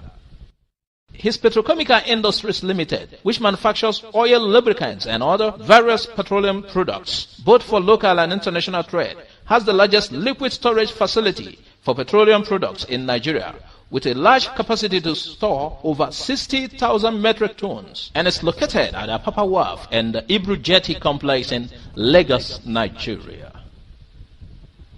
President Buhari came into power. Ibeto Company applied for foreign exchange from the CBN but was denied. Dangote applied and was granted. He has continued to enjoy all manner of waiver. Like Dangote did during the Obasanjo regime, he was said to have approached his Fulani brother. Buhari banned Ibeto cement. Following the closure of Ibeto cement by Buhari, the prices of cement jumped from 1,500 naira to 2,500 naira, and done by security agencies, harassed, humiliated, and intimidated. There is no law in the Nigerian law books that Ibeto Company has breached. What then is his crime? Why this mistreatment? Anarchy loans. Anarchy. And that is the story of Ibeto. I'm not saying that as a businessman himself is 100% clean, but everything you heard in that video is 100% truth. You can verify them. You can go online and check them too. All the court papers, all of this. Right? So now I think some of us will understand why Charm was raging this afternoon. Whenever somebody says the Igbos should learn how to lobby, the Igbos should learn how to do this or that, what else do you think the business and all of that would do when it comes to safeguarding their businesses and all of that? Do you think they are not doing that? But when a system is totally rigged against you, an order of a government can close down your plants, right?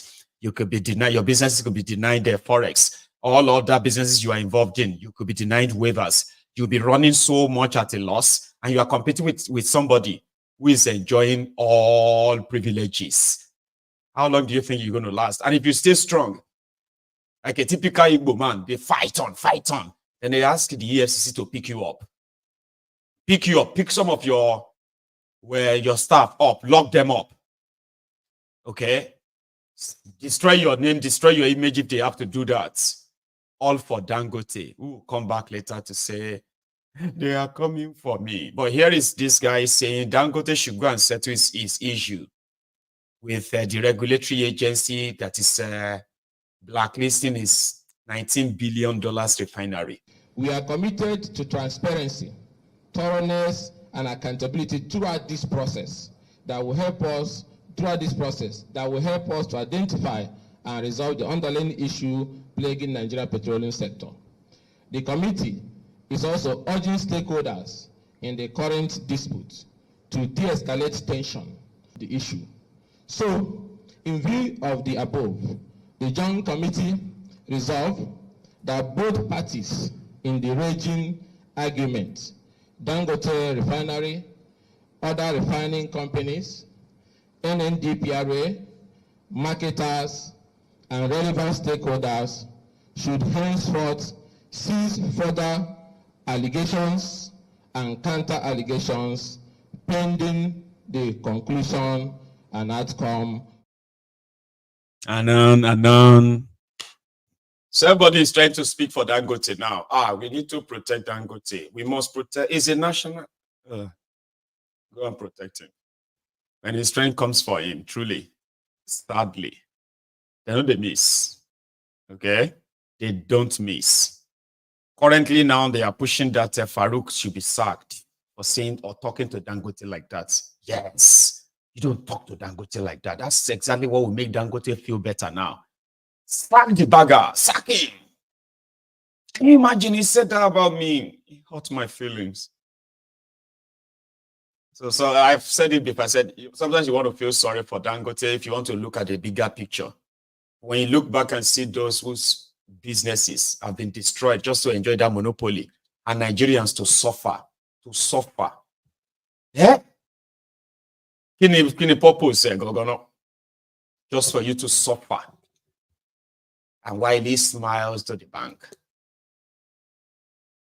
And then when his strength comes for him now, that's when they remember he employs people. People will lose their job. So that's why I said it's a bit of a mixed feeling. So we don't want him to lose that refinery. They have to make it work. It has to work. It must work. And we can deal with the rest later. But if Thiefnubu and Co, they want to take the refinery from him through another proxy, Shaguri proxy, where they go make a deal and say, Dangote, collect this 5 billion like that, collect that like that. Oh yes, your refinery is just going to be like a tourist attraction. You will never refine any crude oil. I promise you, as long as I am the president, you refine crude oil, you go take or you no go take. You see how the whole thing will play. But currently, they are saying that, how dare you talk like that about Dangote? So they are saying that guy should be. Do you think that guy just came out and said Dangote refinery is not completed, which is true? Dangote refinery is a product at low quality, which is a lie. I've found out that, it's actually a lie. So do you think the guy just came out and said that without Thiefnubu and Co? Somebody will walk out of Thiefnubu's office. The media met him at the entrance. They asked him a question and he just dropped the bombshell. Dangote refinery diesel na low quality. The refinery is never ready. They blackmail everybody. They talk anyhow. Now Dangote you talk to like that? Yes. Go and tell him. Since then, Dangote never gets he don't get sleepless night. He never get rest. He even said that somebody came into his hotel to come and say, "Are you Dangote?" And he said, "I'm not afraid of anybody." Baba is not afraid. I would have said, I've been fighting all my. No, but the situation yet is serious in here. I would have said, I've been fighting all my life. Somebody now said, okay, Mr. Dangote, I heard that, some people came to your hotel to ask of your name and you don't know who they are. I say, yes, they did. But look, I am a very, very fearless person. I believe so much in God and I don't fear anybody. They can do whatever that they want, and I am not scared. I will fight head on. It's not a question of this, so they can do whatever that they like. Anarchy loans. All of you will know how to read people. Tell me. Billionaire Niel, that's the richest man in Africa. Within a month, Babati Shibeni lose weight. He looks stressed, tired. He has to do all this presser by himself. Throw his weight around. Let the world see him and pity him. And right now, there are those who are feeling sorry for him. I feel sorry for him. But not that kind of sorry. You get? Yeah, that's why they say that sometimes if you think because this thing wouldn't affect me, it's none of my business. One day it will affect you. If you affect Dangote, Dangote go lose weight within a week. About who are you? Like I said last night, somebody came here and said, even me, I look stressed. I said, Dangote, but I look stressed. Who am I? Gates. You feel worried. When a billionaire, quota system billionaire, don't be anything. Olórí ọ̀dọ́ àbò olórí ẹ̀ṣọ́ in this one of these Yoruba movies. It's olórí ẹ̀ṣọ́ kind of billionaire ni ẹ wọ́n sọ pé mi èmi rù Maiyegun you need to be it other ko gbádùn pressure wey go make Dangote lose weight. Now that kind of pressure go kill me, no doubt. That's why I don't involve myself in anything that I don't want wahala. Or when you lose weight, Nigeria go happen to you. Suppose you shake. Who you be? Wow, shake. And that's why he said he's not afraid of anybody. Dangote self don't they. Some people came to my hotel to come and ask of me, but I don't know them and I don't know their name. Let me tell you, let me tell you, I've been fighting all my life. I'm not afraid of everybody. So to the level, Yenny. I want to the level where say, you know, now people like me go say, I'm not afraid of anybody. When I lie, we should all be afraid of the people that want to harm us, but we don't know them. You should be afraid. So that's why you have to always guiding. Any small thing like that. So, you won't blow me. The way you look, I think say you are. But when billionaires come out and say, I'm not afraid, whatever they like, they should do. Whatever they want to do, they should do. But I don't pass Gary. Within just 2 days, so Dangote don't ask the looters to return the money they stole to Dubai and invest in Nigeria. He has told all of us that with what they do to Ram now, he is no longer interested in investing in Nigeria or any steal anymore. Dangote has said that if the NNPC won't pay him out, like buy him out, may they can't take the refinery. You know once, may they can't take him. Now Dangote don't tell us say, I'm not afraid of anybody. Any cotistic problem. Problem tiwao. Now, lastly, even though things never start kicking in, but people are already releasing some details. True, of course, we don't know. They've started releasing some details of the public politicians in Nigeria so that everybody can know where they spend the money. So if you watch Nigerian Nollywood movies, they're not to get any movie plot or anything anymore. Just go do yansh. Go do yansh, go do breast, go do this, okay? Do everything we go make you attractive. So the money misroad, overfed buffoons, your criminal politicians. I heard that. And that is why they say whatever the Nigerian actresses, female actors, whenever they are talking, their fellow male actors, they must listen or just hide their faces. Wherever these ladies are spending, they say, you go to say, him actors go they ask their fellow actors and say, she movie, you know, like John Shea. Of course, it is not the same movie. Sorry for that little deviation. You see, I had crush on so many actors in Nigeria, like actresses, female actors in Nigeria. I had crush on a lot of them. One of them is this Dakore. Now I realize all of us don't do. Like we are not actually not young anymore. We are beautiful. I'm still beautiful, and she's still beautiful. But I now feel like, oh, more. Hey, I think that well. But here is the gist.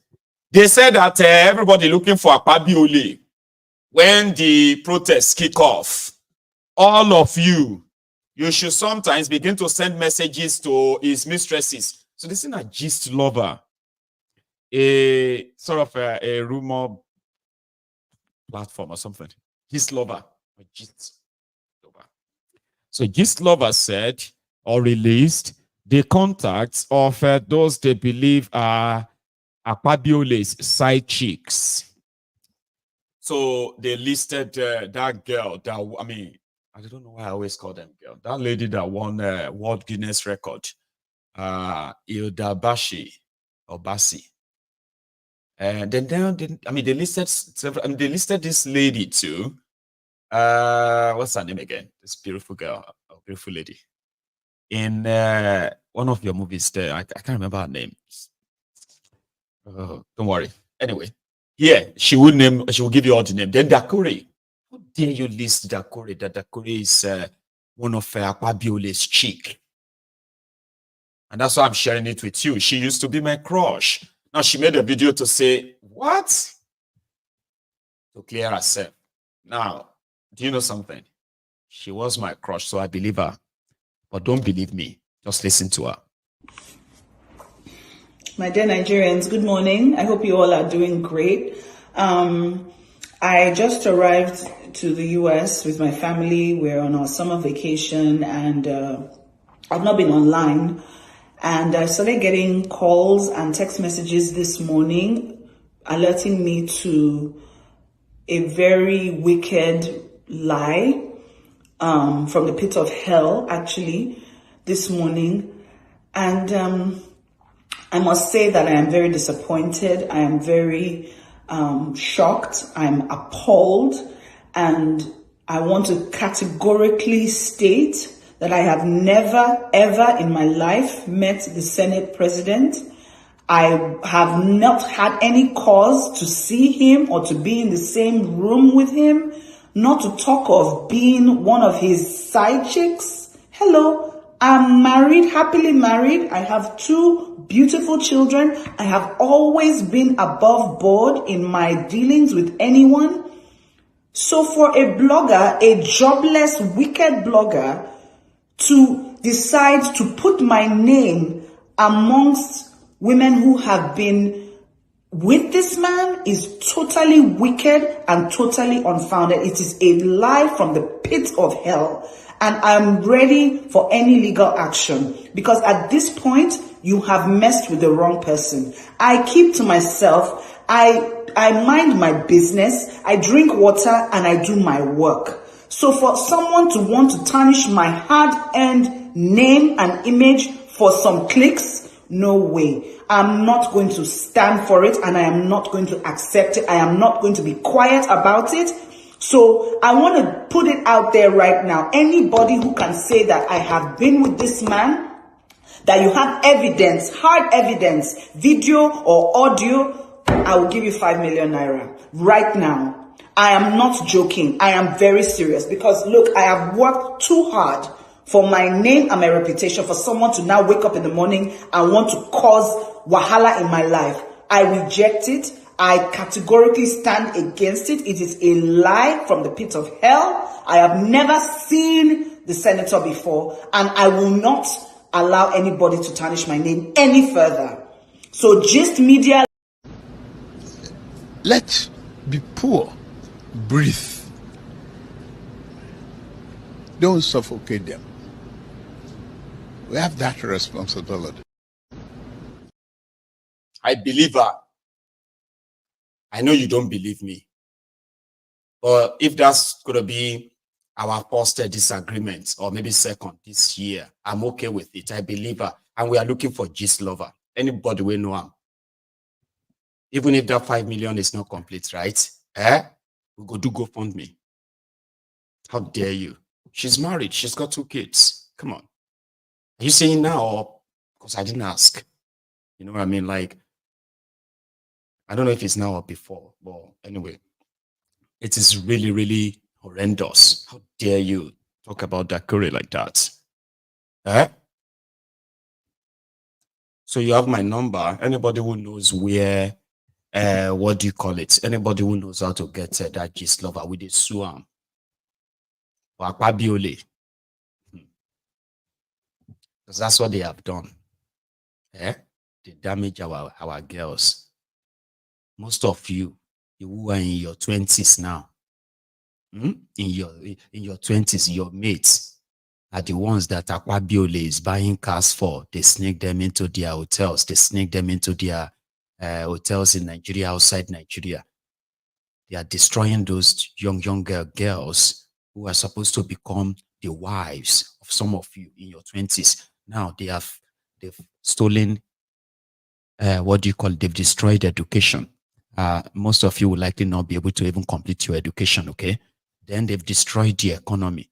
So when you finish your education or you graduate, right, if you finally manage to, so you begin to look for work. Before you find yourself, you don't turn 40, 45. At some point, you probably have made up your mind that maybe you don't even want to have children. It's a burden, isn't it?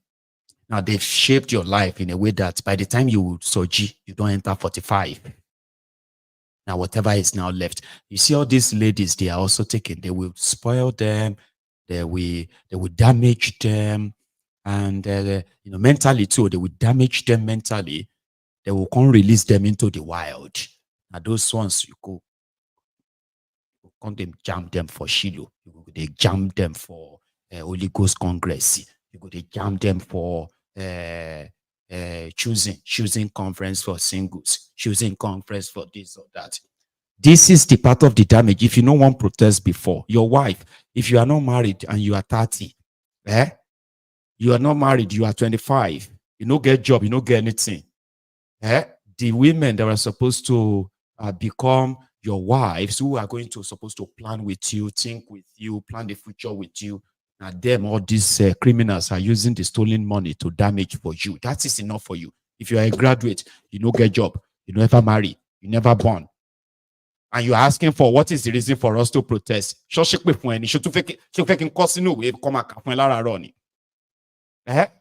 These are the damages that are unseen, but yet you're going to meet it in front. You turn to 40. Say, I just marry my love of my life. The love of your life will now be saying, don't ever ask me about my past. You get what I mean? Because people like Akwabiole, governors, the rest of them, they are damaging these young ladies. And it is criminal. It is criminal. Make them poor, then take advantage of them. Turn them to prayer warriors. They say, I have everything. Now only man remain. Which man? Let's say, which man? I say, I don't know. Please pray for me. I have money, I have cars, I've got millions. Where did you see the million, auntie? I'm not saying that people don't work for them. I'm just saying people like this that have been damaged. Some. I'll leave it at that. So let's go take calls, okay? Listen, if you have been with me for the last 2 hours, it simply means that you have enjoyed this chat enough and you can stay. So we are currently like nearly 2,000 of us on YouTube. Can you believe that we are even struggling to have 800 of us to pay their own offering, like the broadcast, okay? So I'm going to come back and take calls. But if you have to go, just don't leave without liking it, right? Thank you. I'll see you in a minute.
Thank you. I have 2 announcements to make before I take my first call.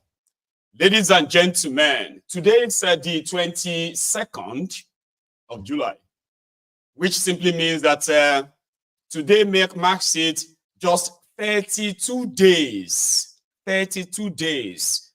before the kickoff of the Yoruba Union Summit, organized by the Yoruba Union Ibimo, Majekoba Jele Yoruba. And you can book a seat and join us, okay? I mean, join us where we are putting together a plan that we believe would help not only to enlighten and then, sort of educate our people, provided succor and support for them. It is also a package we believe will help us break the yoke of slavery, the yoke of poverty, systemic poverty that the criminals representing the Yorubas in the Project Nigeria have chosen to hold us down just for this contraption to continue to rape us. Front, left, and right, like that, economy and all that. So there's something that could be done. And if you join, you will know about that. You know, there's not much we can share on this online, but join us. That's the first announcement. The second announcement is that I have been raising £2,000 in the last 3 days. So I have currently raised at least 1,200. Thanks to all my donors, by the way. Now, tonight, I'm going to continue, even if not £10, even not 20, if not whatever, right? So if, as you feel, let me chip something in, okay? And yeah, it is towards final completion of our Yoruba Union portal. And that is where we intend to mobilize our members, register them and confirm them, right? I'll say that. I mean, I'll leave it at that. Here is my first caller. So I'm going to leave a link in the comments. Use it. My donors, especially those of you who have been waiting for the time you are going to be able to do it, okay? Please. Yeah. Hello. Are you there? Hello, yes, I'm here. I'm here. Bless you, Baba. Thank you so much for your patience. So, here we are, Baba. Please. It's all right. Yeah. First of all, let me first comment on what Dele Momodu said in that thing. Right. You know, that has been a very good contribution in his own part. And then the easiest way to know lazy politicians, lazy people, is by when they depend solely on money, that they want to use money to buy people's conscience, to buy people's agreements, to to literally do everything with the power of money. That's when you know that this the certain politician is a lazy person. And again, the current the person who heads Nigeria gang of the ruling, who's currently ruling the place, is it is not loved or is not a popular person among ordinary people. We've all seen the way they emerge to the scene of power. Is all by inner caucus. They buy them and then say, okay, as long as this inner caucus supports them with the, to hell with the ordinary people who are meant to vote for them. They call them the power brokers. Once the power brokers have decided, to hell with the rest. Yes. Yes. So, and that's we do not hold them anything. That's how they act. That's how they are behaving. They do not owe you anything. Yes, that is not a democracy, and that is not a transparent, way of, achieving or getting a good government in power, right? So, basically, that's just what I want to say. So now about this refinery, my own thing is that look, all this while that Dangote has been using Nigerian money to build a refinery, half of that money used to build the refinery has already been diverted, because mostly is the Indian contractors. These people are as well in their own way, corrupt in their own way, so they know how to divert money. So these the Nigerian thieves have used them to divert millions, billions of dollars into different accounts in Saudi Arabia, in other places like that. So what remains? Yes. So what remains? Let's say they've used Nigerian money for, let's say, $100 billion so far, or maybe I don't know how much. So half of that money is there. They use even maybe less than half to that refinery. Half of it is gone. So they mainly use it to divert money. And so now, money laundering. Thiefnubu thinks Thiefnubu, because he wasn't part of it, maybe he's not fully part of it, part of the cake, so he's paying back now.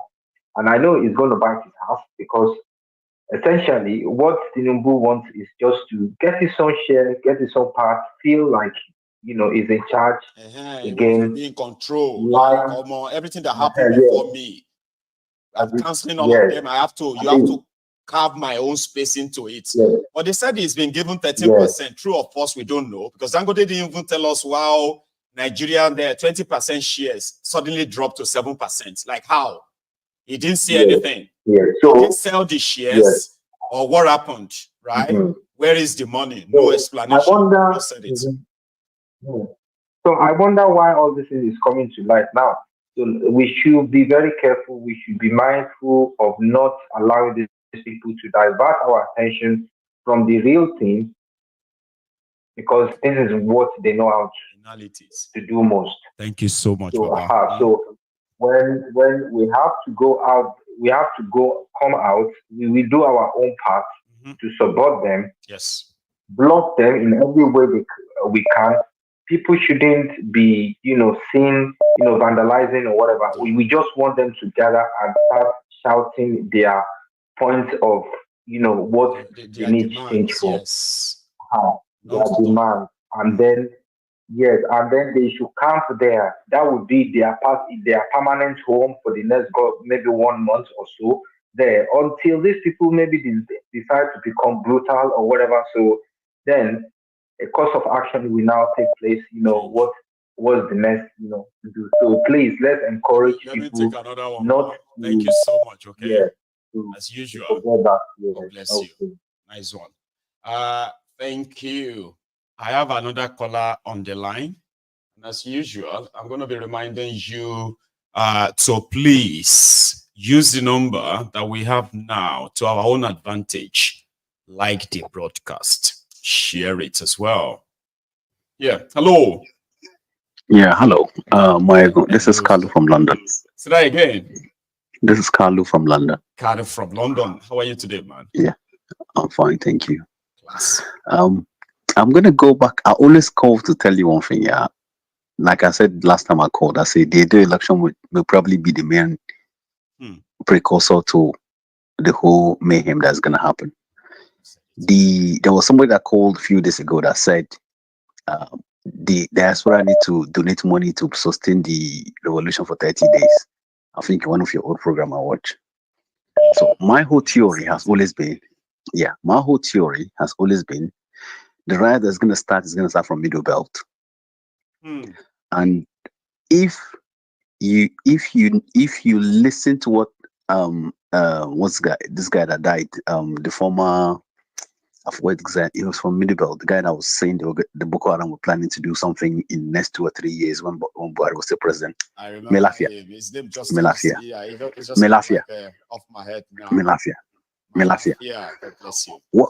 What has happened in Nigeria is that the Middle Belt have been so deceived to believe that they were part of the core north. Until Buhari came in and told them, you don't belong in the core north. You're only a tool to achieve our objective of conquering the south.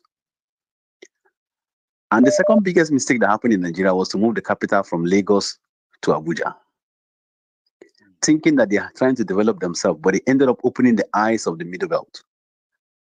Because let's not forget, Abuja all the way to southern Kaduna are all core Middle Belt. Now, what has happened in the last 20 or 30 odd years is that the core north has consistently undermined the Middle Belt.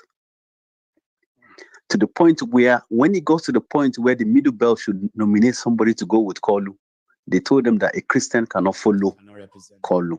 Rather, they will nominate a fellow Muslim. That was the height of insult and insubordination to the Middle Belt. But they've been keeping quiet.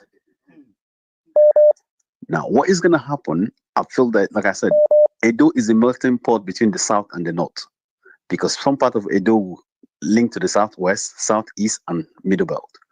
That election holds a lot in the balance. Once that election happens, and what happened in the last election repeats itself, the riots kick off from there, and before you know it, will spread like wildfire across the country. Now, coming back to the issue, theory, yeah? Yes, that is my theory. That's my opinion. Now, the issue with Dangote, Dangote has benefited. Dangote is what we call change of the guards. Dangote has been the carrier of the military brass, all the old military brass of the 80s, of the 90s. Anytime they steal money, when they want to make it legitimate, wipe it out, they use Dangote as a vehicle. And sometimes they use, what's his name, the one that owned Globalcom at some point. It was allegedly. I'm not saying that's allegedly. There's no, that one is not even hidden. Onanuga was one of the Babangida's boys who are moving his money. It was allegedly. Now, these guys have lost their power because the Lagos City boys have come in from Lagos and got to the center and realized, wait, we were taking 10 billion a week. We could do 100 billion a day. Wow. So they moved part of Central Bank Corporation to Lagos, started moving things away from central government, and now they're going after all the people that have benefited and that sidelined them. When they put Dangote as part of the economic team, they brought him closer so that they can have access to him. And they're going to strip him naked. His vulnerability too. Thank you. They're going to strip him naked. Them, thinking they will help him. Thank you. Because that is everything he says. Is actually access to get to him. But I think he's knowing that now. And all gloves are off now. Go on, Baba. This is exactly what Thiefnubu did to Jonathan. When Jonathan called him in and started explaining to him, I need to win this election. What do we do? He said, I'm going to help you. But he used Jonathan's words to realize, wait. Yes. So a whole president doesn't have the power I thought he has. That was why Thiefnubu had the effrontery and the brave to go and hold that rally. Jonathan must go. To it, now I will use him. If he says he wants to challenge Jonathan, right? It was completely going to be a total loss. So he went on to deceive the North and say, hey, you could have the power back. I've met this guy. And the guy was shitting himself because of Boko Haram. And they believed him. All because he had that closeness. I know this story. So he has used that playbook again against the North. When I called some time ago, I told you he was playing this Kolu business, pretend to be going to die in the next 2 minutes, and the North also fall into his trap, and they bought it. As soon as he became president, Thiefnubu became a different person. His speech became normal. Everything, medical, everything became fine. Now he's gonna make sure that they are so shocked that this guy's no longer looking like somebody who is going to fall and die now.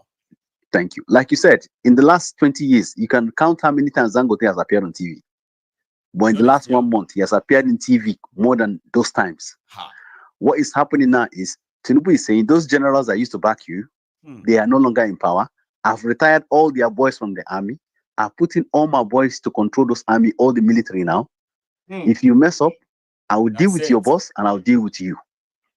He has also done what the colonialists did to us when they came. He went to make sure that in Kano, which is the center of unity of the North, put 2 emirs there to be fighting themselves. So while they are busy fighting themselves, he's busy doing what he's doing in the center. Before they will finish, the person he's targeting now is Sultan of Sokoto. You see that Sultan of Sokoto has not made 1 pim since Thiefnubu has been doing his nonsense. See, the day you make a mistake and talk. They don't reduce in power now. They passed it. Yes. I was wondering why that didn't make the news like that of no. I think they just felt like taken like that too. The better to take like that or they're going to change you. And they've already warned him. If he doesn't listen, he's going to, like I told you, he's going to strip the North of all the power they had. By the time Thiefnubu leaves, Nigeria will be like Lagos. Where if you're not connected to the Thiefnubu gang, or you're not part of the gang. See how he did dismantle those who are the real Lagosians to become the what he is today. Not that people didn't fight back, but he took slowly and he's gonna kill. Yeah, just watch. He's gonna start killing all important people that can contest against him. Anybody that has become a threat, he's gonna kill them. Like Function Williams, Bola Ige. They're gonna disappear, and they will disappear in a way that you will not understand. When you're thinking, wait, this actually happened. Why did it happen? And the court will stamp it. That is his playbook. That is how he's been working. Like if you run to court thinking the court is going to be, you'll be surprised that he owns it too. And that's what let the guy that say he had the tea with God come and talk again. That former vice president in church. Let him talk. He will disappear. Watch. He will not open his mouth Have you noticed that all the churches don't preach anything against the government anymore? They can't say anything. Even the mosques that are talking now, gradually, some of them are just talking. Yeah, Have you seen this guy? What's his name? The one that used to go and negotiate with the terrorists. What's his name? The former army guy that he retired, that went to where Sunday Boho village was. And, no, not Buratai. The other one. There's one guy that used to, he's always Gumi, Shey Gumi. Oh, right. Have you noticed that he's been silent? Yeah, he's not during Buhari time, he used to go all over the place and make noise. Yes. Let him try it now. Tinubu will quietly silence all of them. Even the Meitiala people. Quietly, he will take them out one by one. You just be hearing road accident, something happened, or somebody went there, there's a riot. Even this riot they're going to do now, he probably allowed the riot to happen. Then he used that to eliminate some people and tell you, oh, the rioters that did it. You're gone, you're gone. Wow. And that is how he's going to make sure he wipe all of them clean. Then he'll put his boys there. But the problem he's going to have is he's too old to sustain the cabal. When in the next 10, 20 years now, he's gone. What will happen to those people fighting for power? Like Fashola them, like the former vice president, like the guy they moved from Lagos, like the other people that went to Ogun State, the guy currently in Ogun State, all the other members, who is the next person in line? That is where the problem is going to be. Because all of them are all the same level of generals, but no power. They are waiting for Tinubu to go. To them as well, and Sheyi is trying to be like his dad, but he doesn't have the same power. Because let's not forget, this guy came from America with the same mentality and brought it down to Africa. Bless you. See, let me take another one, Baba. Thank you so much, okay? For, as usual, as always, right? Thank you. Yeah, you're welcome. Chipping this in, okay? Bless you. Well, indeed, you can come on to MaiyegunsDiary Politico and share your theory with us. And be articulate like Kanu.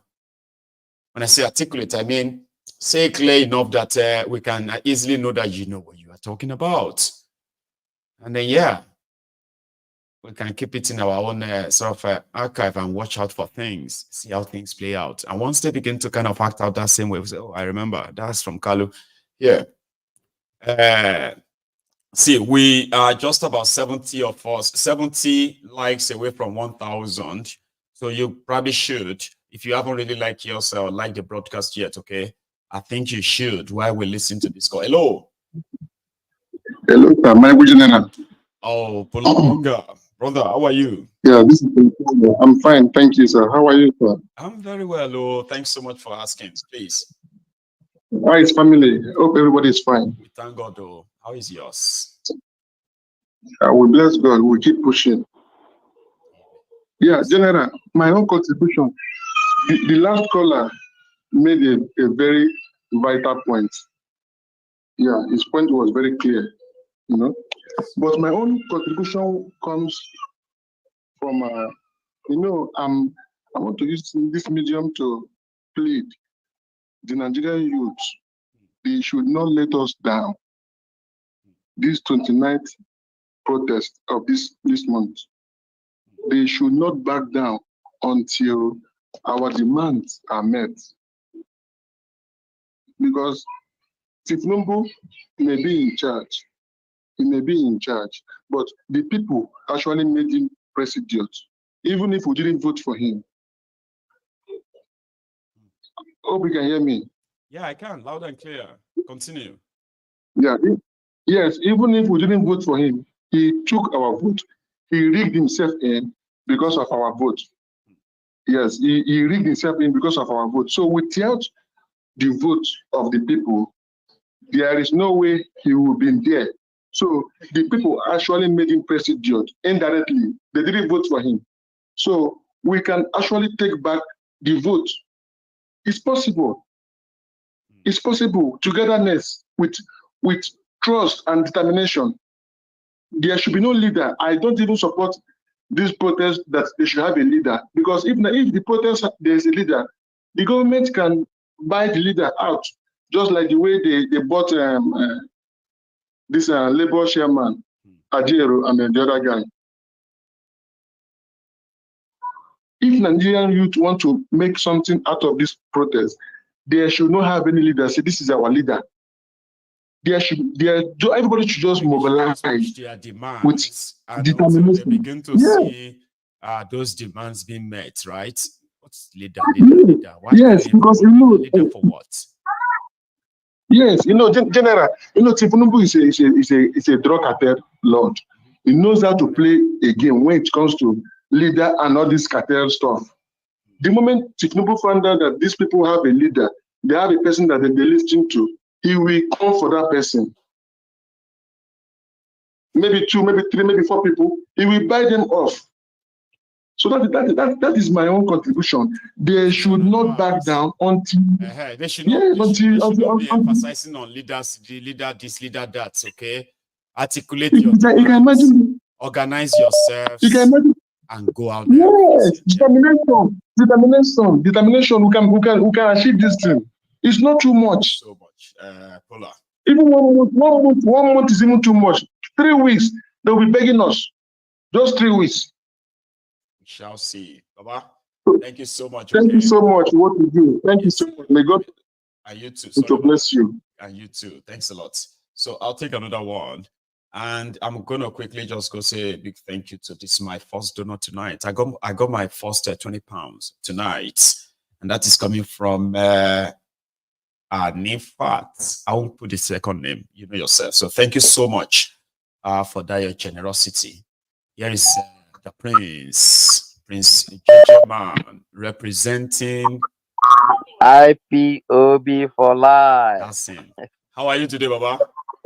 I'm fine, Tukano Mike. Yes, sir.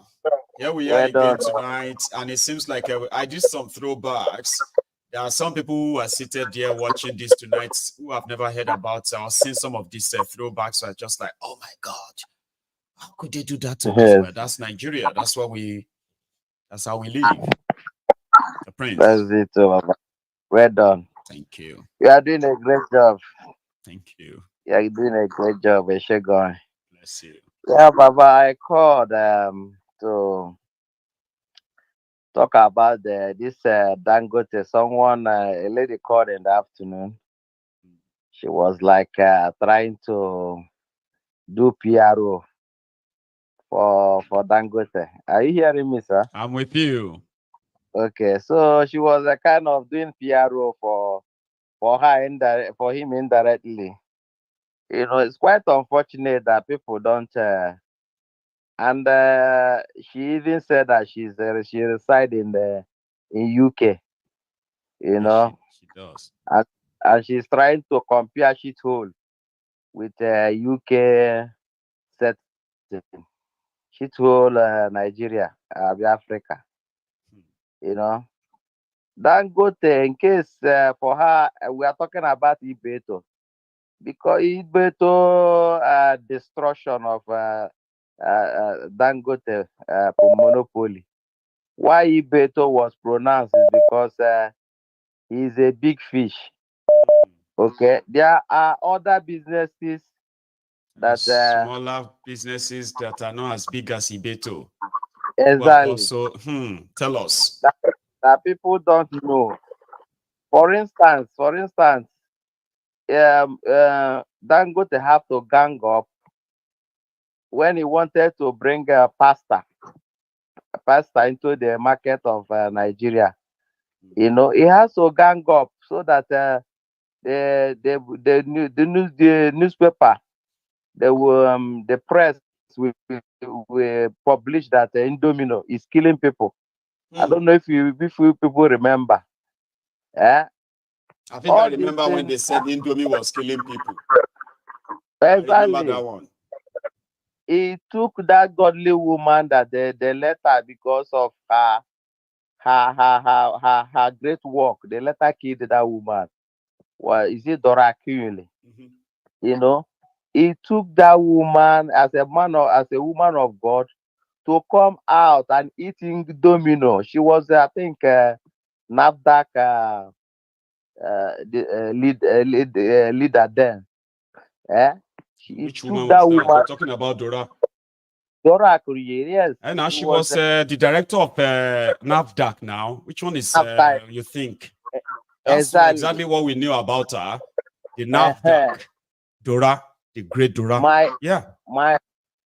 You know that's a single incident that woman have to come out to represent or to debunk the rumor. To debunk that blackmail against the Indomino company. You know, and even publicly ate Indomie to show people that that product is not killing people before people started eating, because the whole Nigeria, everybody started running away from Indomie because that is the easy food that parents do give their children to go to school. Then, do you understand that that very act even was among how the reason they pursued that woman until they make sure that they kill that woman, their cabals. You understand? These are the big dangerous secrets that people don't know. Maiyegun general. Are we talking of salt? Are we talking of what about people? What about people whose you know, rice, food, and all things they were bringing to Nigeria were confiscated because the only person that could bring all of those things in was Dangote. He had to fight. See, the boy had to go extra mile before he could get a shared license to bring in grains. Because when the federal government needed grains then, right, they had to consult with him and they had to, you know, they had no choice. They had to give him license. If not, Dangote was after this same Bua as well, like mad. Maiyegun, Dangote is the most laziest businessman in Nigeria. Tell them. The laziest businessman in Nigeria. Because of his monopoly, he can take anybody to court or even use blackmail. So if the government is not doing what he want them to do, it will take you to court. Like it would take people to court. See why you did that to that Ibeto, right? Go on. Why? Yes. Why he took Ibeto to court is because he cannot silence him secretly. No, because Yaradua gave him license and Yaradua will not cancel the license like Obasanjo. So he took him to court. So court to stop him. And guess the irony of it, right? It was that Ibeto is crashing the price of petrol, cement, right? And it is hurting Dangote's business, who was producing locally, right? Well, it's a lie. He wasn't producing all of his cement locally. He was also importing cement to cover the gap. But he wanted to keep all the... Despite the fact that it is cheaper to import the cement, he kept selling it at the high cost. Maiyegun immediately he succeeded in getting that monopoly over Ibeto. What happened? The price of cement went up. Who we are paying for it? All the extra 1,000 plus. Is it not Nigerians? Yes. Nigerian people are the ones suffering for that. And they are still suffering right now. And we are still suffering. Today, cement is 7,500 to 8,000. It's actually 15,000 naira. They just managed to cut it down to 11,000 now. And even this 7,500 now, as it is, the executive, the House of Assembly, all of them, they have share in it. And who are suffering? Nigerian people. Nigerians are the ones paying. Maiyegun, we'll put that aside. Then the protest. Yeah. The protest that is coming, our people should brace up. We Biafrans, we are not going to be involved at first. Our own protest is that they should release the Kano for us. Yes. Give us a date of referendum. We are tired of Nigeria. That is our own stand. Then, if they want our problem, let them touch the Kano. That's where they will see our problem. But if generally give us the Kano, if they want to chop their Nigeria, let them chop their Nigeria. Then, for those who want to protest, if they want to succeed in that protest, let them make it a rat race. You know, police, as someone that called earlier on, both including army, all of the armed forces are not more than 2 million. Nigeria is about 200 and something million. If every street is staging protests on every street, I'm not talking of the only town center. Every street in Nigeria are staging protests. Police no go reach a rat race. If they go Shomolu, some people go there for Ajangbadi. If they go Ajangbadi, some people go there for Lekki. Where they work like that. where they won't cover. They will be overstretched now. Now if only the people in Do you know they are all praying that people shouldn't turn up? People shouldn't turn up. So once people don't turn up, right, that is their saving grace. Or if police come out, I'll tell you this one, all right? If police come out in their van that morning and they see like about 50,000 people coming, do you know what 50,000 is? Head, 50,000 heads. Police will tell themselves, say, oh, man, let's go, that's serious. I'm not sure I want to be part of this again. No. I tell you, see, I've never seen. If the police and the soldiers themselves see the numbers they've never seen before, and it is universal, like it's almost the same everywhere. Nobody could tell anybody. You know that. So everything still depends more on how people responded.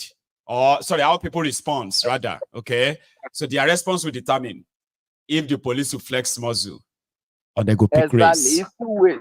Maiyegun is 2 ways. Right. You either stay at home and become a slave forever, or you come out stand up and fight for your destiny. And don't ever believe anybody that tells you that nothing will come out of it. A lot will come out of this.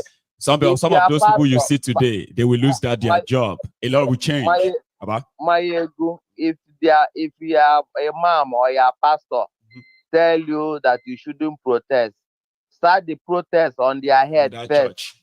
Start it from that protest there. Yes. Drag that person out. Because they are not that pastor. It's not saying it for free. That will tell you that. Tell them, please. Your pastor they tell you, say, make you not join this or that. He's not saying it for free. Your imam that is telling you that don't join them, Nigeria need prayer. He's not saying it for free.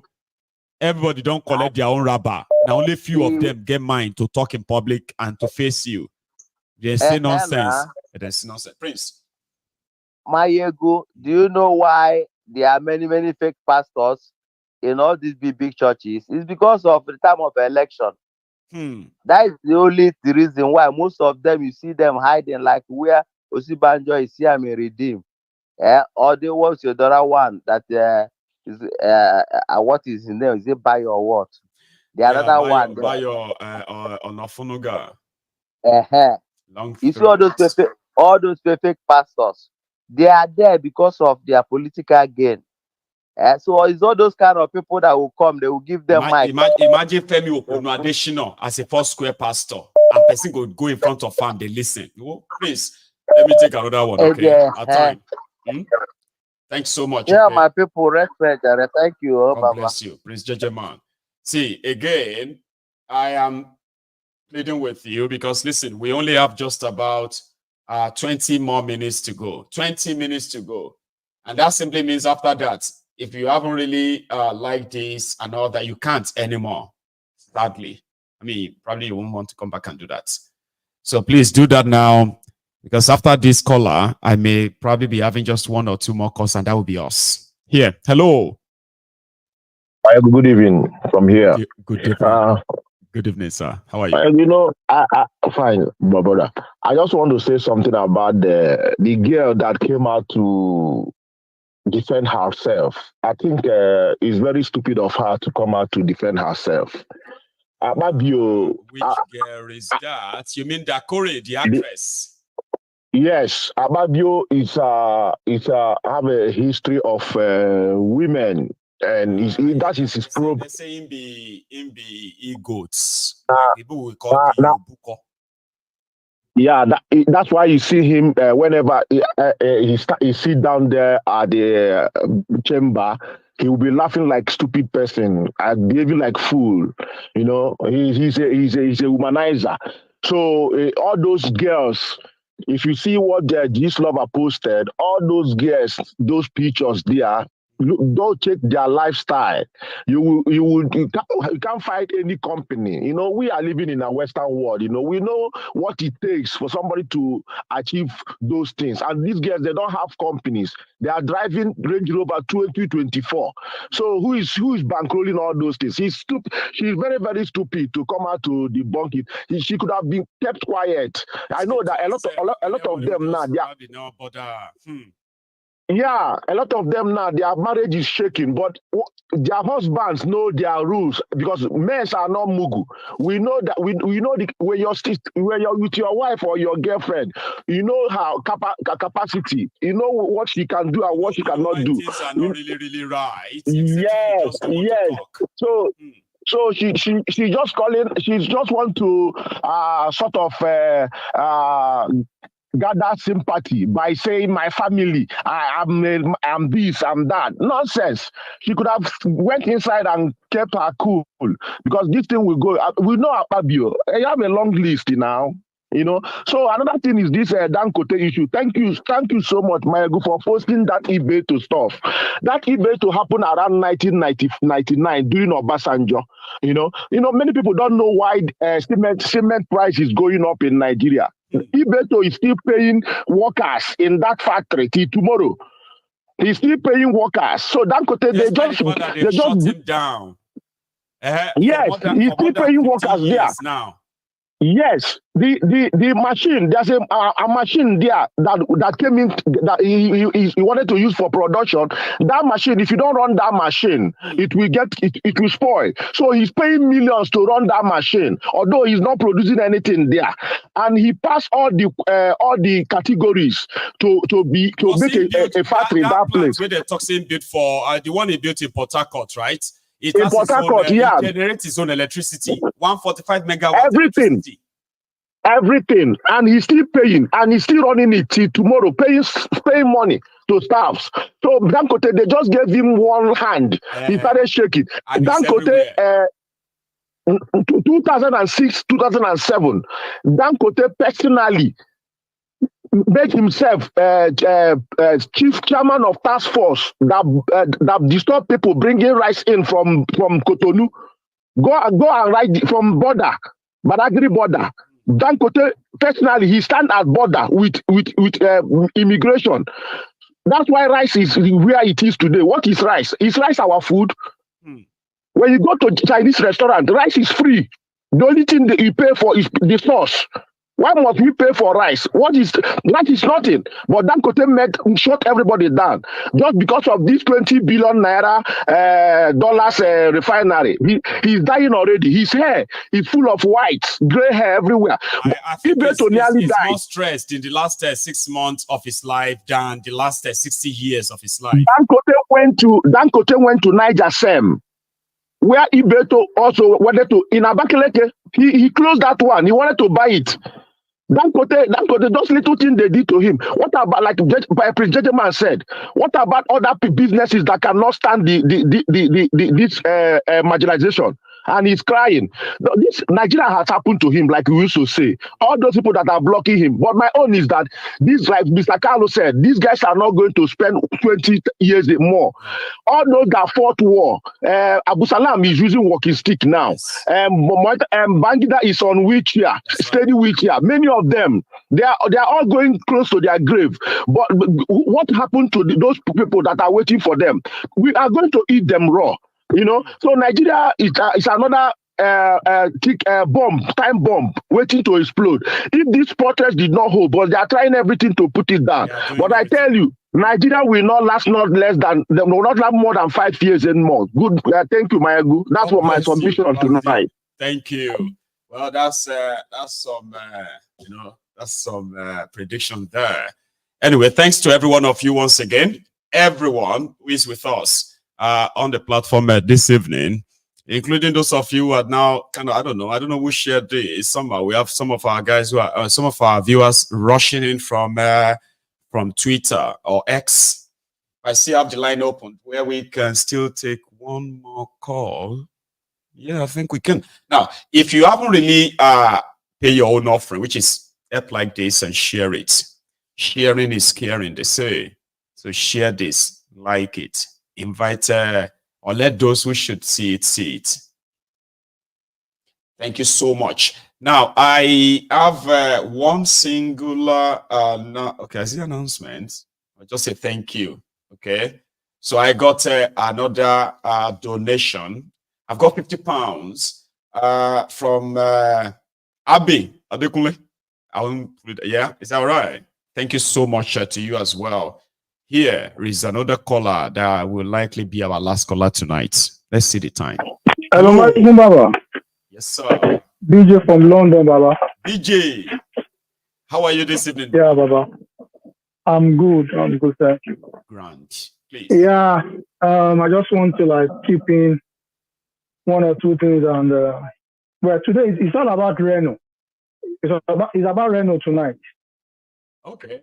Today, I was just like scrolling on my phone, and I just saw Reno post. It was like posting a show. He's in London with two Caucasians in London.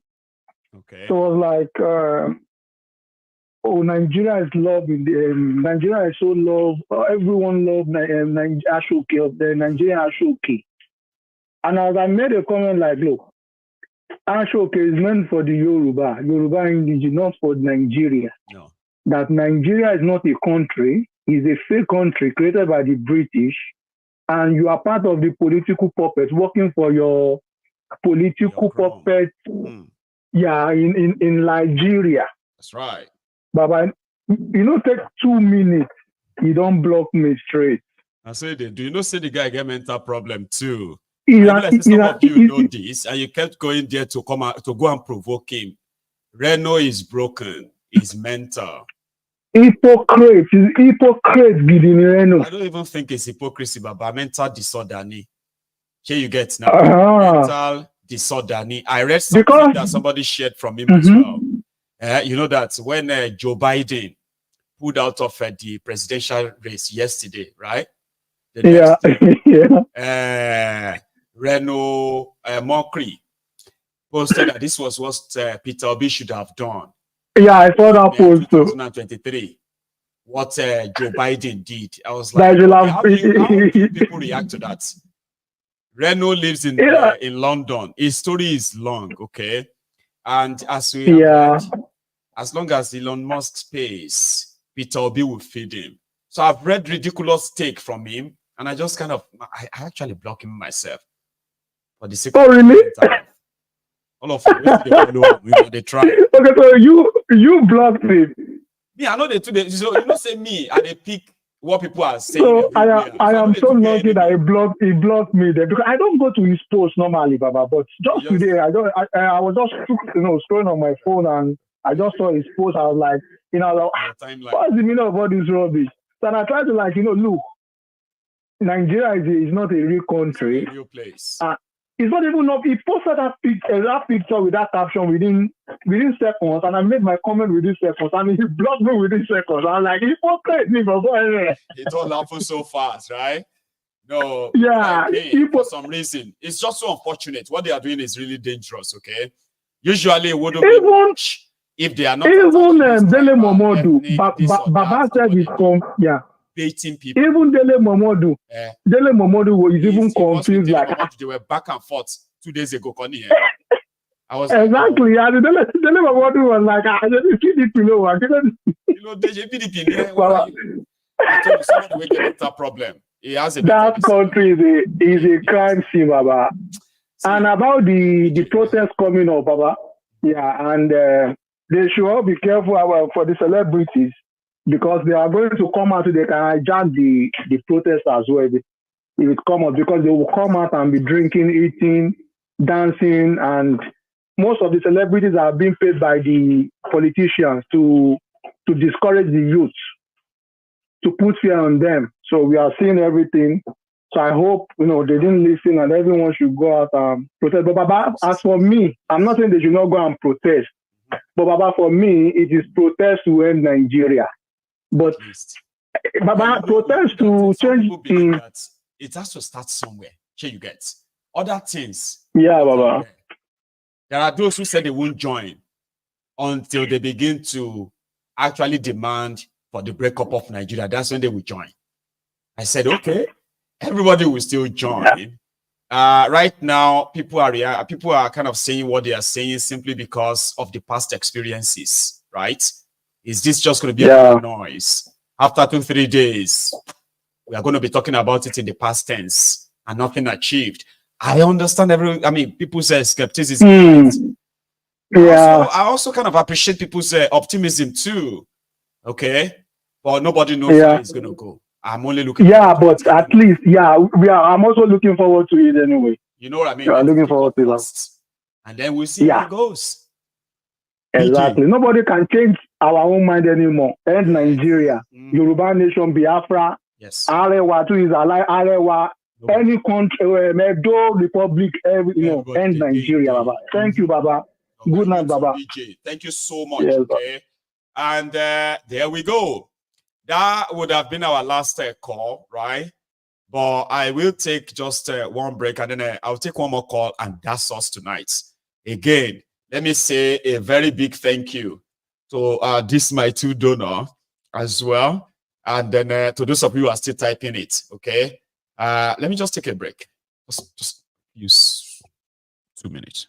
Somebody say you should be saying that all this your shepherd and he is using bodyguard. Sorry, and that is what religion has done to a lot of people, including our nation. When you keep on telling our people that giving will make you rich, and we have several graduates who are jobless. Giving will make you rich, and you know you are giving to the rich, and the Bible says you become poor. Me, conveniently, you see me using 5G by your 1, by your 2, by your 3, by your 4, and the 6th one, Mopo, Amatekun. Then the one in front, Soldier, and you are still giving to me. You are not waking up. Somebody say you should be saying that all this your shepherd and he is using bodyguard. Sorry, if you know that God is his own shepherd, and he will walk through the valley of Zanga, why is it you say Amatekun? Why is it you say Mopo? Why is it you say bodyguards? Hello, conveniently, you can give him millions of dollars, and you still want your church member to be contributing for you. Something is wrong. But I won't blame them. Some of you want to buy miracle. You love. Somebody now said, if you don't pay tithe, you are not going to heaven. That is not. A pastor said recently, he said that if you see anybody that is prosperous without tithes, he will drop the Bible. We wish he dropped the Bible because we have millions. Go and Google for it. Qatar is one of the blessed countries in the world, and it's a Muslim country. They don't pay tithes, and they are well blessed. If tithe is the reason why we are going to be blessed, nobody should be poor in Nigeria because they have been paying tithe when I was inside my father's and mother's womb. Yes. How many of you relate with those aged mother? They will tie it to their wrapper and bring it to church. What is their prosperity? So people now think that salvation is synonymous to money. If God touch your heart, do for God. And not everything is for money. If you don't have money and you are coming to church, please be excited, be happy. Don't say, I don't have money. Go out there now. You will see a lot of people don't go to church. They say, I don't have money. Most of people say, we didn't see you in church. When you get there, they now lie. They say, we are sick. Most of them don't have offering. They are always ashamed not to drop. Majorly if a church. You know, there are some churches you have to dance out. And as they are dancing now, they are recording whether you will drop inside basket or not. You will feel frustrated. What shall I say unto the Lord? Yes, Lord. All I have to say, thank you, Lord. What shall I say? Thank you,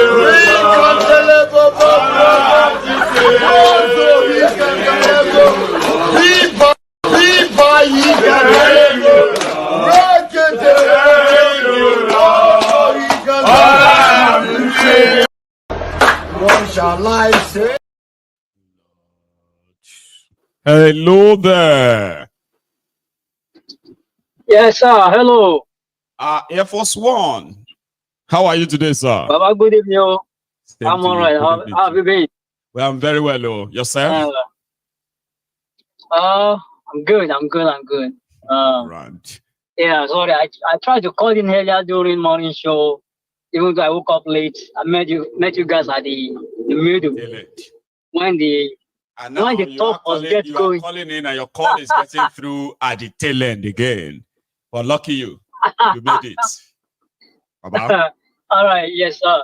So see, I think that woman that called it during the brunch time show, during the brunch time. Yes, sir. I think people should always remind themselves, like, have this awareness that Nigeria is not a nation or a country that you can easily compare, like somewhere in UK.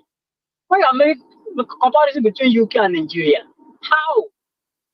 It's like you are comparing disease with death.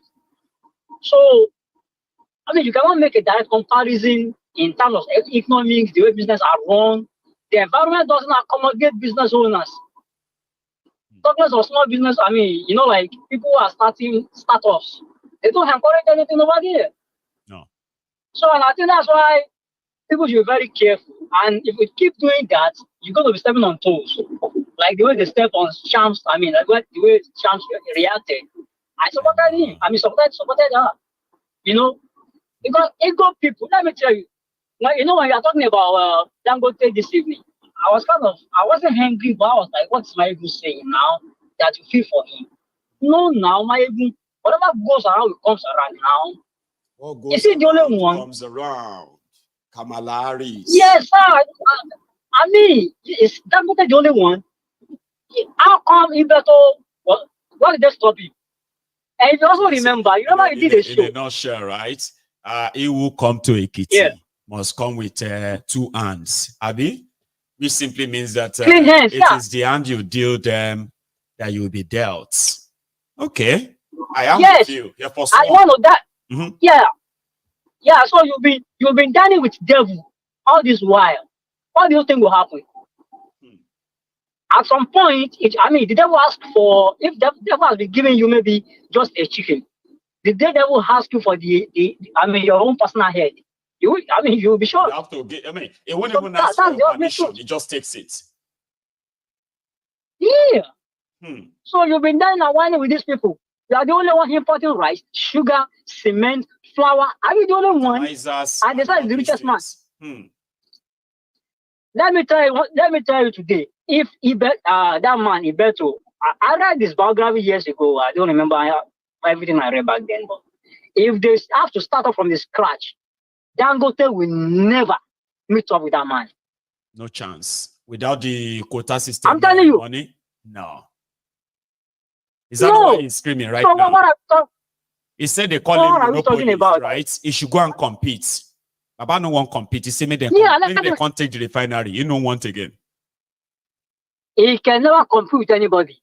Maiyegun on this same show, you remember you did one show months ago, where you talked briefly about how him and Obasanjo, how they met together, how he sponsored the elections and everything like that. You remember you did that show now? Yeah, you remember now? Like, is a man with, they say is an agip, all governments in power, until Thiefnubu showed the Lagos boys, we know they share their loot. And when you think that they share? They know they share. Maiyegun, you see the Lagos boys too. Let me tell you something. You see, what they are doing is the most dangerous thing ever that will happen. But the only thing that I believe that I won't be any repercussion to Yoruba people, okay, is if Nigeria go their separate ways. But if Nigeria does not go their separate ways, and Tinubu finished 8 years, you see, if these northerners take over that country, I guarantee you, Yoruba will suffer. Well, Air Force One, Emma suffer Deruba. They didn't promise us the kind of suffering we are facing right now. They don't promise us. See what people they face. No, what I'm saying is, that you see all this. You can use anything to scare us, not suffer. You see this guy suffer. If they tell them say they go suffer like this under Thiefnubu, I swear, majority will probably have prevented it happening. Use another thing that they can use to suffer us. Anyway, I'm just joking. Okay, I'm just saying that. I said, suffering. Suffering won't really be anything to threaten anyone with anymore. See what we are facing. See what we are seeing. Threaten us with something stronger. Not suffer. Okay. Don't worry. You don't have to say it now. You can say it some other time. Okay. The time is so up. I'm so sorry. Have a good one, Baba. It's all right. God bless you. Okay. So, in order for me not to always, I know I blame myself. I start late most of the time, but it's also your fault too, because I just have to make sure that even if I want to finish in time, you just want me to finish late too. Of yes. Thank you so much, everyone, for tonight. We've had a wonderful chat, and I hope that those who will come across this video, they will make you know, any bit of it that really, really helps you to understand how to tackle what it is that everyone is facing in that contraption as we speak, use it. They say when you know better, you have to do better. Now they fight tribal war for politicians. So now Mumu they fight a religious war for politicians. So or ethnic divisive rhetorics. How much they won't pay you. Now Mumu they do all that. Unite yourself and go after your oppressors and see and watch them run. I want to see them run. Please don't deny me that, okay? Or whether you like it or not. These guys are not changing their ways. They are not even like slowing down on this maladministration or this misadministration and be bad governance. They are not slowing down. They are blackmailing everyone, gaslighting everyone they can gaslight, and threatening others with arrest and even death, violence and all that. None of this will actually really save them if they are not really doing the job. And they are not doing it. And they won't do it. You can rig an election. You can capture a country through institutionalized, corrupt takeover. But you are going to need more than propaganda to hold together what you have stolen. Thiefnubu doesn't have that. And a lot of you are already dropping your fear. Now, that's a good thing. When people say we are no longer afraid, we are not afraid anymore. That is a good thing. Now, it is time for you to put that to use. We are counting the days. Thank you so much, everyone, once again. I'm going to see you later this, not later this evening. It's going to be later tomorrow. Well, let's see if you come across my video and you choose to support, what do you call my little project and fundraiser, please. Remember, I'm going to come back here and say thank you to you once I see it, because I'm going to see it. So the rest of us, right? Let's enjoy the rest of our evening. Those of us who are already on bed, enjoy the rest of the night. And have a wonderful night too. Good night to all of you. I will see you again tomorrow.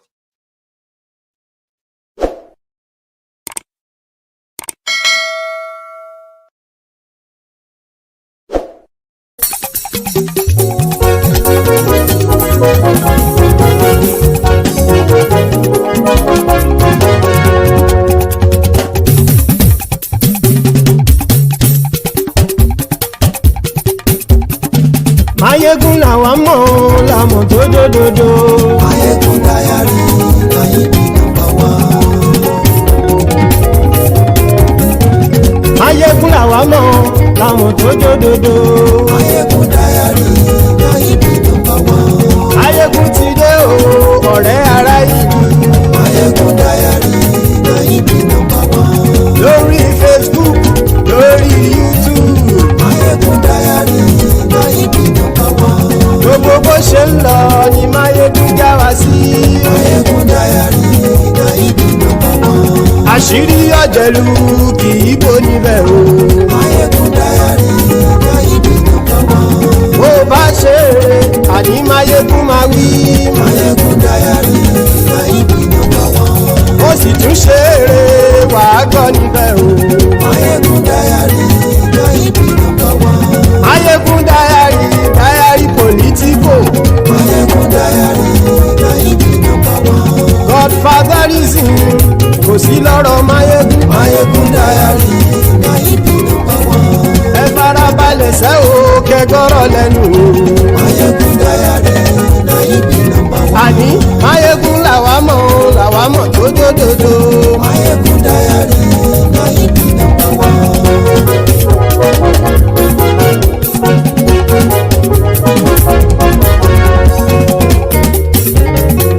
Àní ẹ̀sùn rákì.